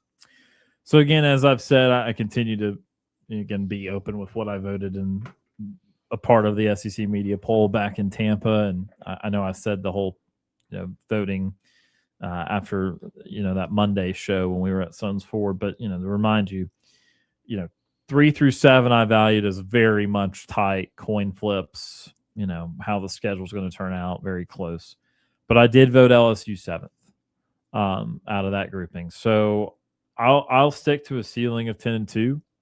I think that they are not ready yet offensively to be as explosive as they will be. You mentioned some of the weapons they have. I mean, Lane Kiffin will make a decent offense. I'm not saying they're going to fail offensively, but I also don't think they're going to go up and down the field and score 40 a game, even with Sam Leavitt. And Leavitt I like, and I've been complimentary of him, and I think he'll be solid. But I don't think that they're going to be necessarily explosive yet, and I don't think they'll be quite as consistent as they want to be. I do think Harlan Berry and Caden Durham are an interesting one too. They kind of split first team reps last year, and I think they'll do it again this year. And I do think one of those guys will kind of separate the season and be labeled a really good back. But yeah, I think they're just a little short of being able to be a dominant team or being a truly great team. And with this schedule, you're not going to be able to navigate this very successfully unless you are a really, really good team. And I think LSU can be baseline good, but I'm not sure they can be great in year number 1. So my ceiling's 10-2. What is your actual prediction for LSU this season? I've got them at 9-3. I think they do get better than they did last year. I think Lane Kiffin is enough to give them 2 more wins, just him and what he's bringing. So 9-3, like I said, give them that improvement, kind of pushing forward, but nothing that's just gonna like burn college football down in year 1. Okay, so 9-3 for you. Jack? I'm gonna be a broken record and say 9-3 as well, just because I think that, as mentioned, their schedule's really tough, and it's we talked about too. Is the SEC never easy, and it'd just be hard not to see them at least drop 3 of those games. Well, and the thing is, and for a lot of people, and even for a lot of LSU fans, 9-3 is like, it's got to be a 10-win season. Yeah. Man. If you can get through that schedule at 9-3 with a first-year head coach, you're doing some pretty darn good. You'll be ranked like 14th or 15th. Yeah, you'll be in the miss it by conference. much. Yeah. And especially with the questions on offense, if they get through that schedule at 9-3, then I don't think it's a bad season at all. Yeah, no, that's a damn good season. 9-3. As long as that 9-3, as Ryan mentioned, there is that 9-3 is not one of those. In the loss column is to a Kentucky or Arkansas. Sure. Yeah, and you blew your chance to make the playoff. You did all this work against because like that could be the outcome for Kiffin because we've seen him do that. Or, it's like come to Auburn and get beat. Exactly. I was going to say, what Steve asked us to begin the show today, who would be the team out of that 5 that Auburn's not favored against that you would think Auburn's best chances? And, that is a road game. And that's what I'm saying. LSU could do all this work early and get off to this great start and then lose one to Auburn. And Auburn's not going to be a bad team, but they're not going to be a team you should be losing to if you want to make the playoff. Right. And so like that could be the exact kind of loss. And then they have to have their Alabama, Texas, Tennessee stretch where there's no way they go 3-0 in that stretch and feel great to go 2-1, quite frankly. So since I voted them 7th, being incredibly consistent here, I've got them going 5-4 in the league. So therefore I've got them going 8-4. I think they lose to the combination. Like I kind of think they're going to beat Ole Miss and break Ole Miss people's hearts. I kind of feel like, and I know most SEC fans of the team are not gonna, feel bad for someone, but I would feel a little bad for Ole Miss people if they lost to LSU, and I feel like that's going to happen to them. I think they're going to lose a close one late, and Kiffin's going to like he did against Tennessee as Ole Miss coach, and win a close game, maybe some controversy, and I don't know if they'll start throwing things or not, but they will. But that kind of anger, that kind of frustration that they just lost that game. So I think every person in that stadium is going to have at least one golf ball in their pocket. Yeah, maybe. But I think they'll lose the very next week to A&M. They'll be emotionally drunk after beating Ole Miss like that. They'll lose to A&M, and then they're going to come out of that bye, and maybe they've already lost to Auburn or something. But then I think the Alabama, Texas, Tennessee grouping just eats them alive. That's an awful group because that's the other thing too. I would like to come out of the bye maybe even with at Tennessee and then host Alabama, right? Because then having to play Bama and Texas and then go on the road. Like after you've maybe lost twice in a row in your home field, and now I've got to go to Tennessee, and now those people hate me too. Like I'm not. This is an emotional grind for them. It is, by the way, for Ole Miss too. When we get to them on Wednesday, Auburn's location and Ole Miss schedule is great. Yeah. If you're talking about an overlooked opponent, because I know Jack took the Ole Miss game earlier as the game he thinks Auburn might be able to pull one. Like that's a great place in schedule for Auburn to be operating with Ole Miss, because Ole Miss is just doing all kinds of top 10 things before and after the Auburn game. So I'm kind of big on that because again, this college season, it never goes the way we think it will. And so there's always gonna be weird ones, and being 7-1 and a bye, probably being like 5th or 6th in the rankings, gonna really excite LSU people, and then losing 3 in a row would be crushing. So all right, let's look at LSU. Again, tomorrow, Texas A&M, Wednesday, Ole Miss, Thursday, Texas, and Friday, Georgia. So make sure you plan to tune in as we break down the rest of these SEC schools. But we're down to our last 5 or 6 minutes of the program, so now it's time for best and worst. Now, time for the best and worst No! of the weekend. Best and worst for the weekend, Tom. Lead us off. I'm going to go worst, and the worst has just been the heat all weekend. It's so hot. I'm telling you, it's nauseatingly hot. Like if you're outside for any extended period of time, it physically makes you ill. I just remembered it is just absolutely unpleasant to be outside at the moment. I just remember moving in early July, and I was finishing up probably about like 11 o'clock, opening up the door. It felt like opening up an oven. That's what it felt like to the outside. It felt at 11 o'clock at night. Yeah. And I was like, golly, it's just been so hot this summer. And yeah, as Tom mentioned, you literally just walk out to your car and you're already sweating, need a shower, and you just needed to get cleaned up just because it's been so hot lately. Yes, it has been. Jack, your worst? I don't know if I have a worst necessarily. But you know what? I'll go. I don't have one. I don't think I can pull one. No hate in his heart this week. Yeah, there's nothing been disappointing for me lately. I mean, obviously, I'd love for the Packers to win, look better on offense. Sure, that's preseason. We know the drill. I could go the snake. I'm not going to. I said I wouldn't. Because it would have been worse if it started chasing me or something. But my worst, I'm going to go golf, but I'm not going Jackson Coyven. Really didn't expect him to advance. I didn't either. So I thought he did have a triple bogey yesterday. And if he doesn't do that, guess where he finishes? Tied 7th. Now he would not have advanced because tied 7 was the minimum he needed. Right. He would have needed 7 under to get tied 5th. Gotcha. Is how everyone played over the weekend. So we can at least say it wasn't that hole, but that hole did keep it from being close in the end. But again, still quality tournament. My worst is someone that finished 1 stroke better for him for the week. It's Jordan Spieth. Jordan Spieth was 5 under through 1 round, tied for the lead. Jordan Spieth had not finished in the top 10 all season long. And if he finished in the top 10 in this tournament, he advances because he came in like 53rd or 54th FedEx Cup points. Right. Jordan Spieth shoots 1 over par combined for the final 3 rounds, does not finish in the top 10 and does not advance. And he finishes 52nd in the FedEx Cup. And it has just been such a fall for Spieth. And look, Spieth's a pretty likable dude. I think a lot of people that watch golf trying to root for him to figure this thing out. But it is a nice reminder that you can be literally the best in the world at golf for a year or two, and you just be some average dude the rest of your career. Like we've seen a lot of golfers go through that. Oh, they won 2 majors in 2 years, and then they never won another one. Oh, they won 3 majors in like a 4-year span, and then they never won another one. And that's where Jordan Spieth is. He did not finish in the top 10 a single time on tour this year. Oof. And that's a huge fall from what he was. And I know it's been falling that way for several years, but I think this has hit a new low for him. Pretty tough. All right, best of the weekend. My best of the weekend, just a really neat thing in Major League Baseball on Saturday. Listen, I'm not a Cardinals fan, but Joshua Baez hitting 3 home runs in his Major League debut, including the first pitch he sees as a Major League player. He hits 450 feet and then proceeds to hit 2 more home runs. Becomes the first Major League player ever to hit 3 home runs in his rookie debut. Just cool. Anytime you see history get made like that, that's pretty darn cool. Like I said, I'm not a Cardinals fan by any stretch, but that's pretty awesome. Oh, yes, it is. That's cool. Absolutely. Hopefully he lives up to an impossible expectation he's now put on himself.